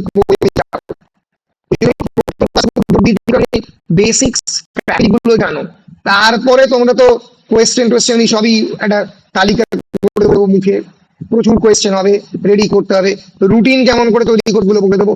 কিন্তু বেসিক স্ট্র্যাটেজিটা জানো, হাউ টু অ্যাপ্রোচ। তত বড় ক্রিকেটার তত বড় সে স্ট্র্যাটেজি জানে, টেকনিক যার খুব স্ট্রং। বিরাট কোহলির মতো খেলতে গেলে তার মতো করে কভার ড্রাইভ মারতে জানতে হবে, ব্যাট এক্স্যাক্টলি কোনখান থেকে ব্যাক লিফট হয়ে নামবে সেটা জানতে হবে। না জেনে হুড়ধাড় করে খেলতে গেলাম, বোল্ড হয়ে চলে এলাম, মিচেল স্টার্কের মতো বোলার, দেখলাম যে অফ স্ট্যাম্পটা পড়ে আছে পিছন দিকে, সেটা করলে চলবে না। আইপিএল দেখছো, আইপিএলও দেখো, পড়াশোনা সবই চলবে। বেশ, দেখি রেকর্ড হচ্ছে কিনা, সবই রেকর্ড হচ্ছে। বেশ, জলটা খেয়ে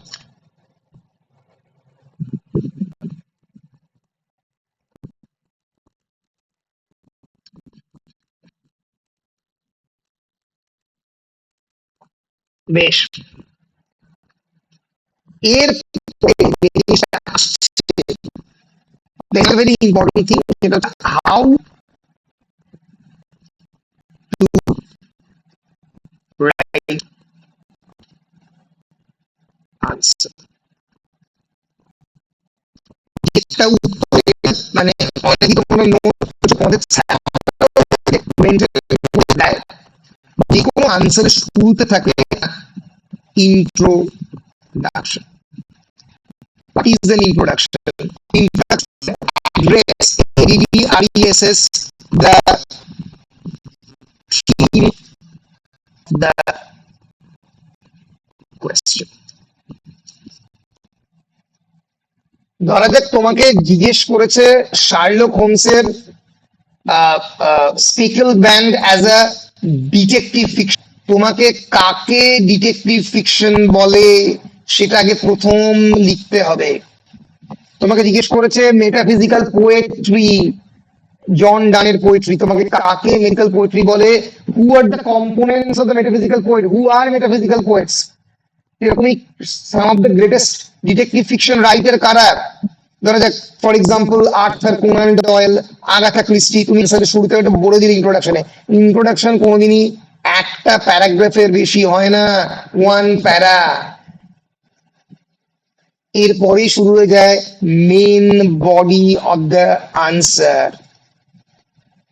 মেন বডি অফ দ্য আনসারে এই ডিটেকটিভ ফিকশন হলে প্রমাণ করতে গিয়ে কোন কোন ফিকশনের ফিচার এর মধ্যে রয়েছে। তাহলে হুডানিট, কে খুনটা করেছে, কিভাবে খুনটা করেছে, কেমন করে মিস্ট্রি ক্রিয়েট করেছে, প্রত্যেকটা ক্যারেক্টার কিভাবে কিভাবে কাজ করছে, সেটা আমি বলতে বলতে বলতে বলতে বলতে যাচ্ছি পুরো আনসার। এবং পোয়েট্রির ক্ষেত্রে সেখানে quotation, quotes in the main body থাকবে। কোটেশন দিতে দিতে যাব, যদি স্যার মনে না থাকে যতটা মনে আছে ততটা লিখবে, করবে, মাথায় রেখো, মাথার মধ্যে ঢুকিয়ে নাও। যদি তোমাদের 10টা পোয়েট্রি থাকে তার মধ্যে প্রতিটা থেকে অ্যাটলিস্ট 3টে করে প্যাসেজ মুখস্থ করো, যেন 30টা প্যাসেজ, 30টা তৈরি করে গেলে পরীক্ষার খাতায় গিয়ে 20টা মনে থাকবে। 30টা প্যাসেজ যেন পরীক্ষার আগের দিনের রাতে মুখস্থ থাকে, মুখস্থ থাকে। বলতে জিজ্ঞেস করছি 30টা প্যাসেজ ক লাইনের করে স্যার? 2 লাইন 3 লাইন করে মনে রাখো, 6 লাইন করে মনে রাখতে হবে না। 30টা যেন মনে থাকে আমার, বারবার না দেখে বলছি। কারণ এতে সুবিধাটা কি? সুবিধা হচ্ছে কোয়েশ্চেন যাই পড়ুক না কেন এই কোটেশন গুলো সেখানে লাগিয়ে দিয়ে আসতে পারবে। এই 30টা যদি কোটেশন মুখস্থ থাকে, কোয়েশ্চেন যাই পড়ুক না কেন ভিতরে ভিতরে ভিতরে ভিতরে লাগিয়ে দিয়ে আসবে। 5 নম্বরে 10 নম্বরে, 2 নম্বরের ক্ষেত্রে চট করে লাগে না, শুধুমাত্র আনসারটাই লাগে। পরিষ্কার? হ্যাঁ স্যার। বেশ, very good। আচ্ছা, এরপরে বই কেনাটা বলে দিচ্ছি। বই কেনাটা এই কারণেই বলছি, কারণ না বললে এখন আমি জানি ক্লাসের মধ্যে এরকম অনেক গুণধর রয়েছে, অনেক শ্রেষ্ঠ শ্রেষ্ঠ লোকেরা রয়েছে যারা এখন একটা বই কিনেই। এটা করো না। কারণ বই কেনাটা কেন প্রয়োজনীয় আমি বলছি না যে মানে হাইফাই বই কিনতে হবে। যেমন আমার বইটা, এটি এমন একটি কঠিন বই, আমি নিজেই লিখেছি আমি বলছি, কিন্তু বাট হচ্ছে আমার বইটা কিনলে তোমরা যে পরীক্ষায় দারুণ সুবিধা পাবে তা নয়, আমি বলেই দিলাম প্রথম থেকে। কিন্তু বইটাতে মোরাললেস পুরোটা রয়েছে, কভার করা আছে, ডিটেলে আলোচনা করা আছে। কিন্তু একটা স্ট্র্যাটেজিক বই যেরকম এই বইটা, যেখানে কোয়েশ্চেন আনসার আছে, এই যে মৌমিতা বন্দ্যোপাধ্যায়ের বই, মৌমিতা বন্দ্যোপাধ্যায়কে আমি চিনিও না, কিন্তু মৌমিতা বন্দ্যোপাধ্যায়ের এই যে বই, সেখানে প্রচুর পরিমাণে 30টা এমসিকিউ আছে, শর্ট কোয়েশ্চেন আছে, মিডিয়াম এসে টাইপ কোয়েশ্চেন, 100টা মতো এসে টাইপ কোয়েশ্চেন আছে। এই দেখো আমি কন্টেন্টটা দেখাচ্ছি,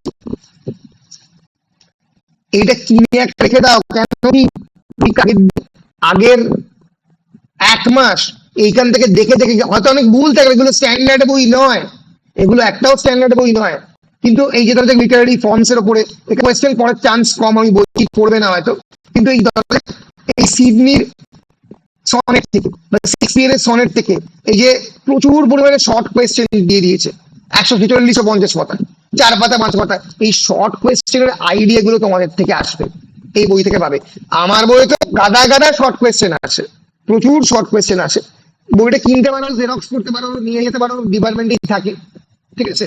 কিন্তু মানে ওই অন্তত কাছে 2-3টে প্রিন্টেড মেটেরিয়াল না থাকলে, অনেকে ছবি তুলছে, কে পিডিএফ আকারে লিখে দিচ্ছে, কোনো কাজে আসে না, কারণ ছবিটা ছবি হয়ে যাবে এবং তুমিও পরীক্ষার খাতায় ছবি হয়ে টাইনিয়ে যাবে, মারা হবে না।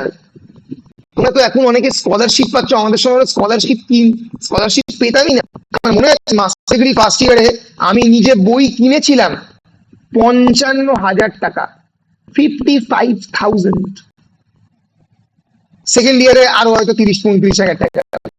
বই হচ্ছে তো একটা সম্পদ, বলছি না তোমরা 50,000 টাকার বই কেনো, বলছি অন্তত 1,000 টাকা দুটো থেকে 3টে বই, যাতে এক মাস যেটা আমি পড়ছি, যে বললাম মৌমিতা ব্যানার্জির বইটা, বিপ্লব ব্যানার্জির বইটাতে বেসিক্যালি টেক্সট আছে, 3টে রাখতে পারো, যাতে অন্তত বেসিক্যালি টেক্সট কাছে টেক্সট থাকতেই হবে, টেক্সট উল্টাপাল্টা করে দেখতে হবে। আর সবচেয়ে ইম্পর্টেন্ট যেন কোয়েশ্চেন, স্যারেরা তো নোটস দিচ্ছে, সেই নোটস গুলো থাকবে, ঠিক আছে? এইগুলো যেন সব হাতের কাছে রেডি অবস্থায় থাকে, প্রিন্টেড অবস্থায় থাকে, ওটা আমি ট্রাইং টু সে। প্রিন্টেড খাতায় থাকবে, প্রিন্টেড না থাকলে নেই, মোবাইলে থেকে কোনো লাভ নেই। ফলে তার হার্ড কপি আমার হাতের কাছে থাকে, সেইটা হচ্ছে প্রথম। ফলে আমি সবাইকেই বলবো এই মমতা ব্যানার্জির যে শর্ট কোয়েশ্চেনের বইটা কেনো, আরো যদি দু একটা বই চাও তো কেনো, আমার বইটা নিয়ে যাও, লাইব্রেরিতে আছে। অনেকে তোমরা ছবিগুলো অংশগুলো প্রিন্ট করতে পারো, কিন্তু প্রিন্ট করো, অন্তত জেরক্স করো আমার থেকে নিয়ে। আমি কিনতে বলছি না, কারণ আমার বইটার দামটা বেশি হয়ে গেছে, পরের বার থেকে একটু কমাবার চেষ্টা করবো। কিন্তু তাও আমি বলছি যে আমার ধরো যে বইয়ের দাম হচ্ছে 600 টাকা, 600, আর ওদিকে আরো 300, 400, 1000, 1500, 2000 টাকার বই অনেকের ক্ষেত্রেই এখন যেটা স্কলারশিপ পাচ্ছ বছরে 15,000 টাকা, তাদের ক্ষেত্রে টাকারই নয়। সেটা কেন পার সেমিস্টারে বইয়ের পেছনে অন্তত 1,000-5 ইনভেস্ট করো, এটা কোনো খারাপ ইনভেস্টমেন্ট নয়, ভবিষ্যতে কাজে লাগে, কাজে লাগবে, কারণ টেক্সট ক্ষেত্রেই এক হয়। ফলে আমার কথাটা বই কেন প্রতিটা সেমিস্টার, বই না কিনে সেমিস্টার পাশার চেষ্টা করো না। নোটস গুলো স্যারের যেগুলো দিচ্ছে পরপর সাজিয়ে টেক্সট ভিত্তিক ফাইলের মধ্যে বন্দি করো। পরিষ্কার?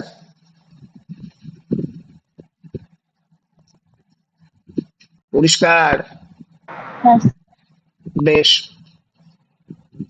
ফলে কেমন করে আনসার দিতে হবে এই নিয়ে বিস্তৃত আলোচনা তো আমরা যখন মানে সাজেশন দেব, মডেল আনসার নিয়ে কথা বলবো, আমরা তো করবোই।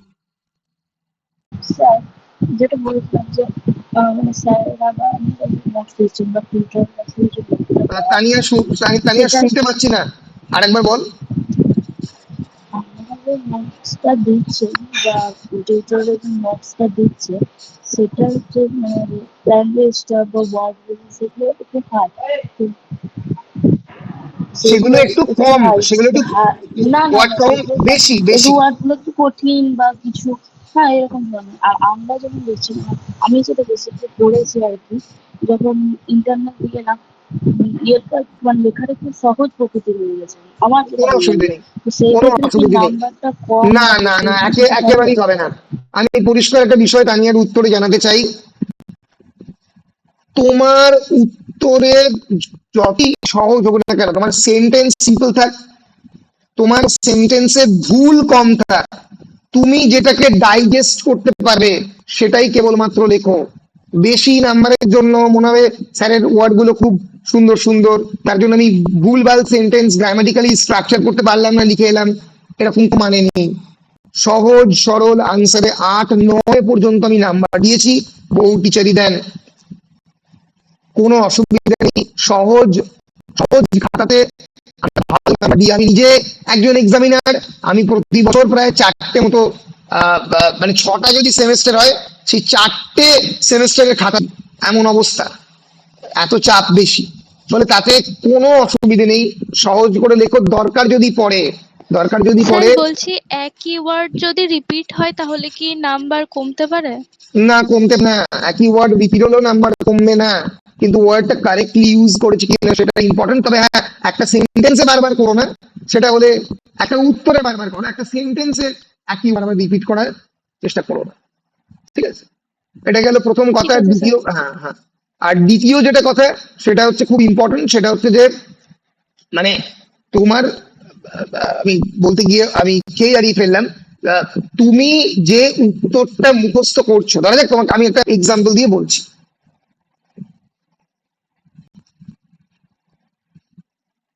এই কোয়েশ্চেন করলো, critically analyse Philip Sidney's treatment of the theme of love in loving in truth.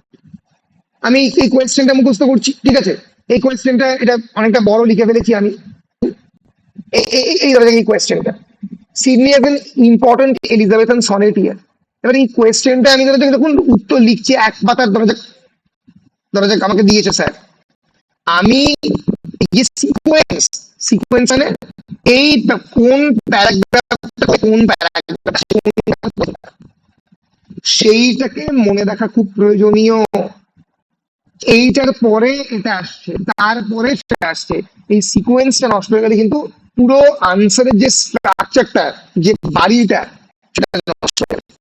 তাহলে তোমরা মুখস্থ যখন করছো এই সিকোয়েন্সটাকে মুখস্থ করো প্রথমে, এবং এটা কবিতার সিকোয়েন্স অনুযায়ী করতে পারো। মানে কবিতা যেরকম ভাবে পরপর লাইনগুলো আছে, মানে পুরো কবিতার সামারি যেটা, সেই রকম অনুযায়ী পরপর এলো। তাহলে সিকোয়েন্স ইজ ভেরি ইম্পর্টেন্ট। কেন সিকোয়েন্স ইম্পর্টেন্ট? না হলে যেটা ঘটবে, পরীক্ষার খাতাতে প্রথম প্যারাগ্রাফটা লেখার পরে প্যারাগ্রাফটা কি ছিল, আকাশের দিকে তাকিয়ে বসে থাকবে, মনে পড়বে না। ওই জন্য আমি কি বারবার বলি, আমি বলি যে স্যার নোটের পাশে, বইয়ের পাশে সেই প্যারাগ্রাফের কোন জিনিসটাই, in Sydney, the act of falling in love implies a heightened urge to be another self, a better self, a desire to be a better poet. তাহলে আমার কি মনে থাকছে, সিডনির কাছে ভালোবাসায় পড়া মানে একটা বেটার পোয়েট হওয়া। তাহলে আমি বেটার পোয়েট কথাটাকে লিখে রাখবো। দাঁড়া,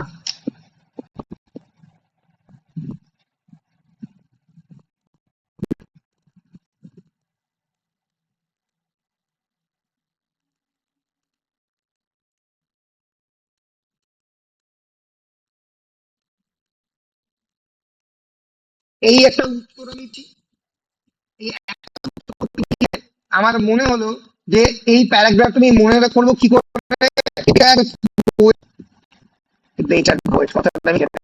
তাহলে কি আমি যে মুহূর্তে মুখস্থ করছি আসছে, আমার মনে আছে যে ওখানে Sidney as a better poet, because for Sidney the act falling in love, ভালোবাসার পর মানে একজন বেটার কবি হয়ে ওঠা। কারণ গোটা পোয়েমটাই কেমন করে একটা ভালো কবিতা লিখে, অরিজিনাল কবিতা কেমন করে লিখবে তাই নিয়ে। এই ফলে সেই অংশটা আমার সঙ্গে সঙ্গে মনে পড়ে যাবে, ওটা তো বেটার পোয়েট ছিল। তারপরে পরের প্যারাগ্রাফটা ডিফেন্ড পয়েজের কথা উল্লেখ করেছি আমি, সিডনির বিখ্যাত work, and his poetry is at once fervent, reaching for the sublime. এই যে সাবলাইম ওয়ার্ডটাকে মনে রাখলাম, সাবলাইম মানে একটা স্টেট অফ ডিভিনিটি, প্রায় ঈশ্বরের কাছে পৌঁছে যাওয়া। সাবলাইম কথাটা আমি লিখে রাখলাম। তোদের কাছে যেটা, যে কথাটা, যে উত্তর বা যে থিমটা এই প্যারাগ্রাফে স্ট্রাইকিং লাগবে, সেটা তার পাশে লিখে রাখবি, এই শব্দগুলো তোর মনে থাকে।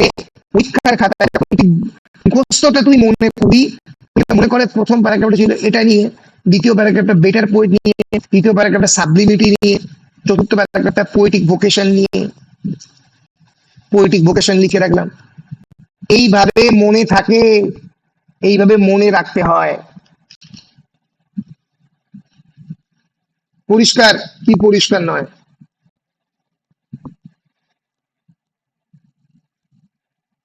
বল।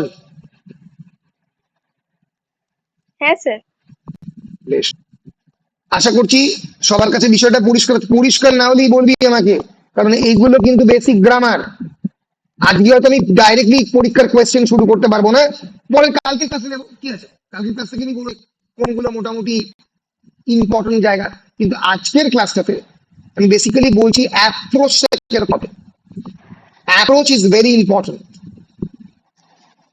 বেশ, আচ্ছা, তো এই হচ্ছে মোটামুটি বেসিক অ্যাপ্রোচ। আচ্ছা, আরেকটা অ্যাপ্রোচ আজকে বলে দিই, রুটিনটা বলে দিই। তাহলে পরের ক্লাস থেকে আমি ডাইরেক্ট শুধু কোয়েনে ঢুকে যেতে পারবো।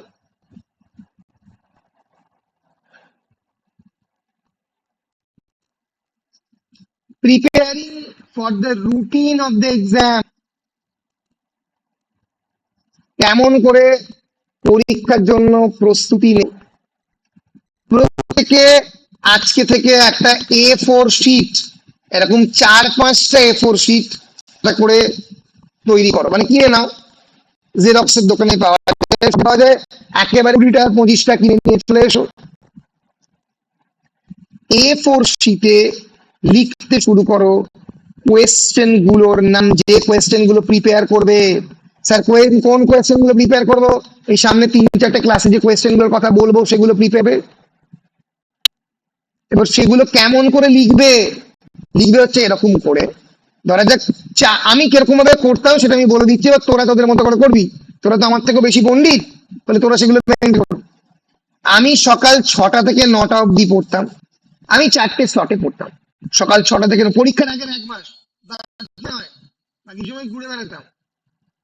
10টা থেকে 1টা পড়তাম, 2টো থেকে 5টা পড়তাম, আবার সন্ধ্যেবেলা ছোটাছুটি করে এসে 6টা থেকে 9টা, কেউ চাইলে একটা 7টা থেকে 10টা করতে পারিস। মোট কথা আমি 4টে স্লটে পড়তাম। Each slot is divided into 3 hours and there is a gap 1 hour in each slot. 3-4-12 ঘন্টা পড়তাম। পরীক্ষার আগে 1 মাস, 25 দিন 20 দিন এনাফ শেষ করার জন্য। এবার সকাল 6টায় আমি 1 নম্বর দিলাম সিডনিজ থিম অফ লাভ ইন কি লাভিং ইন ট্রুথ, বা স্ল্যাশ দিয়ে মেটাফিজিক্যাল পোয়েট্রি। মেটাফিজিক্যাল পোয়েট্রি কি মেটাফিজিক্যাল পোয়েট। এই একটা বড় কোয়েশ্চেন 3 ঘন্টাই লাগবে মোটামুটি মুখস্থ করতে, তার বেশিও লাগতে পারে। যদি চেষ্টা করিস এই একটা বা 2টো স্লটের মধ্যে একটা বড় কোয়েশ্চেন মুখস্থ করবি। আমি জেনারেলি একটা স্লটে করতাম। এবার ধরা যাক 10টা থেকে 1টা কি লিখবো? শর্ট কোয়েশ্চেন অফ, শর্ট কোয়েশ্চেনের প্রতিটা নাম লেখার দরকার, অফ মেটাফিজিক্যাল পোয়েট্রি। মৌমিতা ব্যানার্জির বইটা ওর জন্যই বলছি দরকার, কাছে থাকবে বা আমার বইটা রাখলি, দেখে পর পর শর্ট কোয়েশ্চেন গুলো খুললি, করে পর পর পড়ে যেতে থাকলি। এই দেখ, এই যে পর পর শর্ট কোয়েশ্চেন গুলো আছে। How does the sonnet challenge the traditional notions of poetic imitation and originality? পড়ে দিলাম। সনেটটা কবে পাবলিশ দেখে নিলাম। তারপরে সনেটের এই যে প্রতিটা, how does the speaker attempt to find the inspiration for his verse? এবার এইগুলো খুব সুন্দর লাগছে, তার কারণ পোয়েট্রির ক্ষেত্রে কোয়েশ্চেন গুলো রিপিট হয়। অনেক কোয়েশ্চেনের ধরনই একরকম হয়, কিন্তু যেটা একেবারেই প্রোজের ক্ষেত্রে বা এসের ক্ষেত্রে লাগবে না। এই যে হু or what does the muse present? Muse symbolises the source of artistic. এই করে শর্ট কোয়েশ্চেন চলেছে প্রায় 7-8 পাতা। এখান থেকে শর্ট কোয়েশ্চেন শুরু, শর্ট কোয়েশ্চেন চলেছে 7-8 পাতা। আমি পুরো শর্ট কোয়েশ্চেন ওই 2-3 ঘন্টায় ভালো করে রেডি করলাম। পরিষ্কার? তাহলে আমার শর্ট কোয়েশ্চেনটা হলো এক একটা করে হবে রুটিনে, আর পাশে আমি দাগ মারবো হলো। আবার যখন রিভিশন হবে, পুরো সিলেবাসটা তো শেষ করতে করি না, পরীক্ষার আগে 10 দিন রিভিশন হবে, তখন আবার 2 নম্বর দাগবো। আবার 2টো থেকে 5টা স্লটে আমি 5 নম্বরের কোয়েশ্চেন রেখেছি। যদি কেউ চাস সিডনি, ধরা যাক আজকের দিনটা পুরোটাই সিডনিকে দিবি, তাহলে 6টা থেকে 9টা বড় কোয়েশ্চেন সিডনির, 10টা থেকে 1টা ছোট কোয়েশ্চেন, 2 থেকে 5টা ছোট কোয়েশ্চেন, আবার 6টা থেকে 9টা ধরা যাক 5 নম্বরের কোয়েশ্চেন। এরকম চালাতে পারিস কেউ চাইলে। আবার কেউ তাতে রিদমটা থাকে বেটার। কেউ চাইলে আবার সিডনি ধরে চেষ্টা করিস 2টো স্লট একটা টেক্সটের উপরে দেওয়ার, রিদম থাকে। আর 2টো থেকে 5টা প্রোজে চলে গেলি, কেউ চার্লস ল্যাম্ব পড়লি, সেটাও করতে পারিস। কিন্তু রুটিন থাকবে, হাতের কাছে একটা A4 শিট থাকবে, যেখানে আগামী 7 দিনে, 7 দিন করে বানানা, 1 মাস বানাতে হবে না, আগামী 7 দিনে আমি কি কি পড়বো সেই কোয়েশ্চেনের তালিকা যেন আমার হাতে থাকে, উইথ টাইম। ওটার মধ্যে এই কোয়েশ্চেন, টাইম ফেল করুক, রুটিন ফেল করুক, অনেক সময় এরকম হয় যে 6টা থেকে মানে শেষ করতে পারলাম না, তাহলে ফেল করুক, কোনো অসুবিধা নেই, কিন্তু অন্তত আমি বুঝতে পারবো তাহলে কটা কোয়েশ্চেন হলো, আর কত টাইম পড়ে আছে, আর কতটা বাকি থাকলো। ধরো দেখ 7 দিনে যে রুটিন আমি বানিয়েছি সেটার 80% শেষ হলো, 20% পড়ে থাকলো। তাহলে আমাকে মাথায় রাখতে হবে সামনে 23 দিন পড়ে আছে, সেই 23 দিনের মধ্যে আমাকে 4 দিন অ্যাটলিস্ট বের করে 20% শেষ করতে হবে। হাতে পড়ে থাকলো 16 দিন, এরকম মাথার মধ্যে কাজ করবে, তবে গিয়ে পরীক্ষায় ভালো রেজাল্ট হবে, নাহলে ছবি।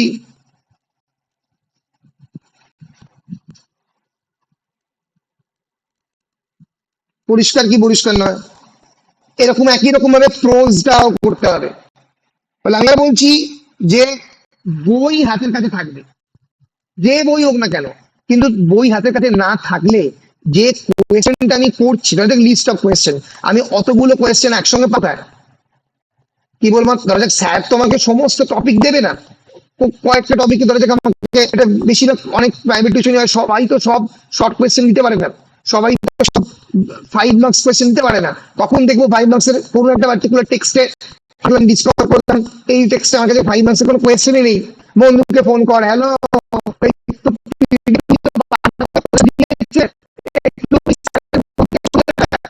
এই করে হবে না, পুরো সিস্টেম করবে। ফলে হাতের কাছে অ্যাটলিস্ট 2 থেকে 3টে বই থাকবে, স্যারের নোট থাকবে, আর আমার কাছে রুটিন থাকবে, কোন দিন কোন প্রশ্ন পড়ো, গত 7 দিনে আমি কি পড়েছি দেখতে পাচ্ছি, সামনের 7 দিন কি পড়বো, সামনের 7 দিনের জন্য রুটিন তৈরি করে ফেললাম, 5 নম্বর দিনে তার সামনে রুটিন তৈরি করে রাখলাম, আমি আমার পুরো পড়াকে প্ল্যান করে ফেললাম। পরিষ্কার কি পরিষ্কার না?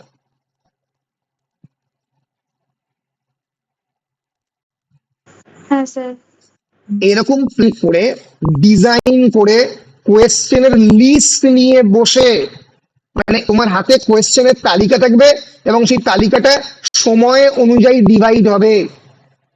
আজকে 13 তারিখ, 14 তারিখ সকালে আমি ফিলিপ সিডনি পড়বো, 14 তারিখ 10টা থেকে 1টার সময় আমি পড়বো হচ্ছে চার্লস ল্যাম্ব, এতটা ভেরিয়ে পড়ো না, করলে গুলিয়ে যাবে, কিন্তু 14 তারিখ ফিলিপ সিডনির আবার শর্ট কোয়েশ্চেন করবো, বিকেল 2টা থেকে 5টা আমি চার্লস ল্যাম্ব পড়লাম, তারপরে আমি অ্যাডিশন করব, তারপরের দিন আমি এটা করব। এই এই ফ্রেমওয়ার্ক, এই টাইম ফ্রেমওয়ার্ক না থাকলে ডুববে ডুববে ডুববে। পৃথিবীর কোনো বড় সাবমেরিনার, কোনো বড় ডাইভার, কোনো বড় প্রাইভেট টিউটরের ক্ষমতা নেই তোমাকে তুলে ভাষায়। প্রাইভেট টিউশনই বলো, তোমার স্যারই বলো না কেন, সবাই তোমাকে দেখাবে, স্ট্র্যাটেজি দেবে, পড়াশোনাটা তোমাকে করতে হবে, কনসেন্ট্রেশনটা তোমাকে মেনটেন করে পড়ে যেতে হবে। পরিষ্কার?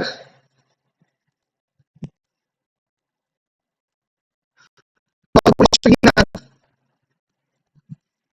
হ্যাঁ।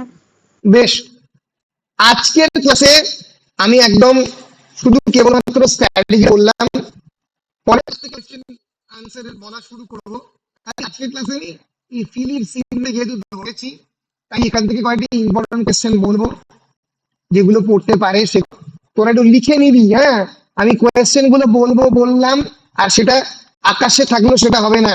প্রথমেই বলে রাখলাম, এই কালকের ক্লাস থেকে যখন আমি কোয়েশ্চেন গুলো বলতে আরম্ভ করব, তোমাদের একটা সাদা খাতায় আমি কোয়েশ্চেন বলবো, তোমরা আমি তো লিখছি না, তোরা লিখবি এবং সেটা ছবি তুলে রাখবি, তুলে গ্রুপে দিবি, মানে কেউ একটা ভালো লিখে PDF করে দিবি গ্রুপে। আমি কয়েকজনকে দায়িত্ব দিয়ে যাচ্ছি, ধরা যাক বাসির কোয়েশ্চেন গুলো তুই লিখবি। আচ্ছা, কবিতা কোয়েশ্চেন লিখবি, আচ্ছা রূপসা কোয়েশ্চেন লিখবি, আর উর্মি কোয়েশ্চেন লিখবি। এই 4 জনকে দায়িত্ব দিলাম, রূপসা, উর্মি, কবিতা, বাসির। আর তার মানে এই নয় যে সবাই বসে বসে কিচ্ছু লিখবে না, সবাই লিখবে। আমি দেখবো যে সবাই তোমরা লিখছো কিনা, কোয়েশ্চেন গুলো কেন লিখবে, কোয়েশ্চেন গুলো এই কারণেই লিখবে, যখন রুটিন করবে, রুটিনটা তো মনে করবে ছটা থেকে নটা, তখন ওই কোয়েশ্চেন গুলো ডাইরেক্ট বসিয়ে দিতে পারবে ওখানে। মানে রুটিনটা এইটাই রুটিন বেসিক্যালি, যেখানে কোয়েশ্চেন স্লটে ঢোকাচ্ছিস। পরিষ্কার? বল পরিষ্কার হয়েছে কিনা। হ্যাঁ স্যার। বেশ, তাহলে আজকের ক্লাসে আমি বলে দিচ্ছি ফিলিপ সিডনি থেকে কি কি ইম্পর্টেন্ট, খুবই ইম্পর্টেন্ট। পুরো treatment of the theme of love, treatment of the theme of love in Sidney's loving in truth. Theme of love খুবই ইম্পর্টেন্ট, এটা মোটামুটি ক্রিটিক্যাল অ্যাপ্রিসিয়েশন টাইপেরই। এইটারই আর একটা কোয়েশ্চেন আছে, loving in truth love sonnet slash lake. আমিও loving in truth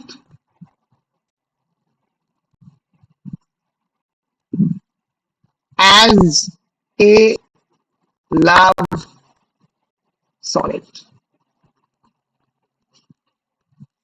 এসো sonnet স্পেলিংটা ঠিক লিখলাম নাকি আমারই গোলালো? ঠিক তো? হ্যাঁ স্যার। ঠিকই লিখেছি, এসো লিখেছি। ফলে এইরকম মানে loving in truth as a love sonnet বলেছি, আর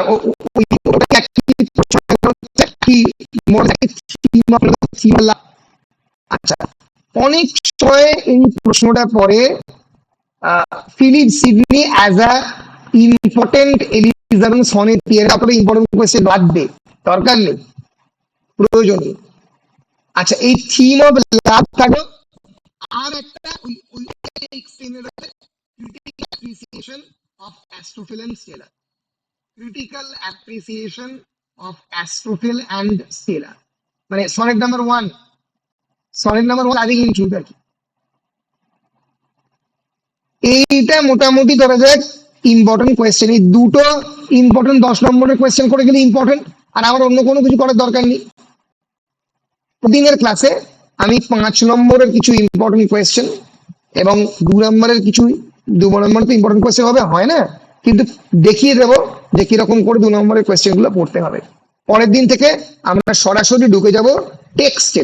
আমরা চেষ্টা করব প্রতিদিন 4টি করে, 4টে থেকে 5টা টেক্সট কভার করার, কোয়েশ্চেন ইম্পর্টেন্ট বলে দেওয়ার এবং সেটা কেমন করে পড়বে সেটা বলে, যাতে আমাদের 4 4 দিনের সামনের 4 দিনের ক্লাসে 16টা টেক্সট কভার হয়ে যায়। এটা আমার, আর প্রসিডির জন্য আলাদা বসবো 4 থেকে 5টা ক্লাসে, মোটামুটি কেমন করে বাকি টেক্সট গুলো করা যায় সেগুলো বলে দিতে পারবো। আজকের ক্লাসে বেসিক স্ট্র্যাটেজি এবং how to approach the entire exam procedure সেটা বললাম। বল পরিষ্কার? হ্যাঁ। বেশ, তাহলে আজকের ক্লাসটা আমরা এখানেই রেকর্ডিংটা অফ করছি। আমি রেকর্ডিং অফ করার পরে তোরা চলে যাস না, আমার কথা জিজ্ঞেস করার আছে। বেশ, রেকর্ডিং অফ করলাম। নেক্সট সামনে 4-5টা ক্লাসে আমরা ফিরবো এবং এই কোয়েশ্চেনের সাজেশন লিখবো। 8 জন তোরা দায়িত্বে থাকবি কোয়েশ্চেন গুলো পুরোপুরি লেখার, ঠিক আছে? বাসির, কবিতা, রূপসা, উর্মি, এরা 4 জনের দায়িত্ব থাকলে ওরা লিখবে এবং ওটাকে পিডিএফ আকারে করে আমি যখন বলবো আমাকে দিয়ে দেবে, আমি যখন বলবো তখন গ্রুপে দিয়ে দেবে।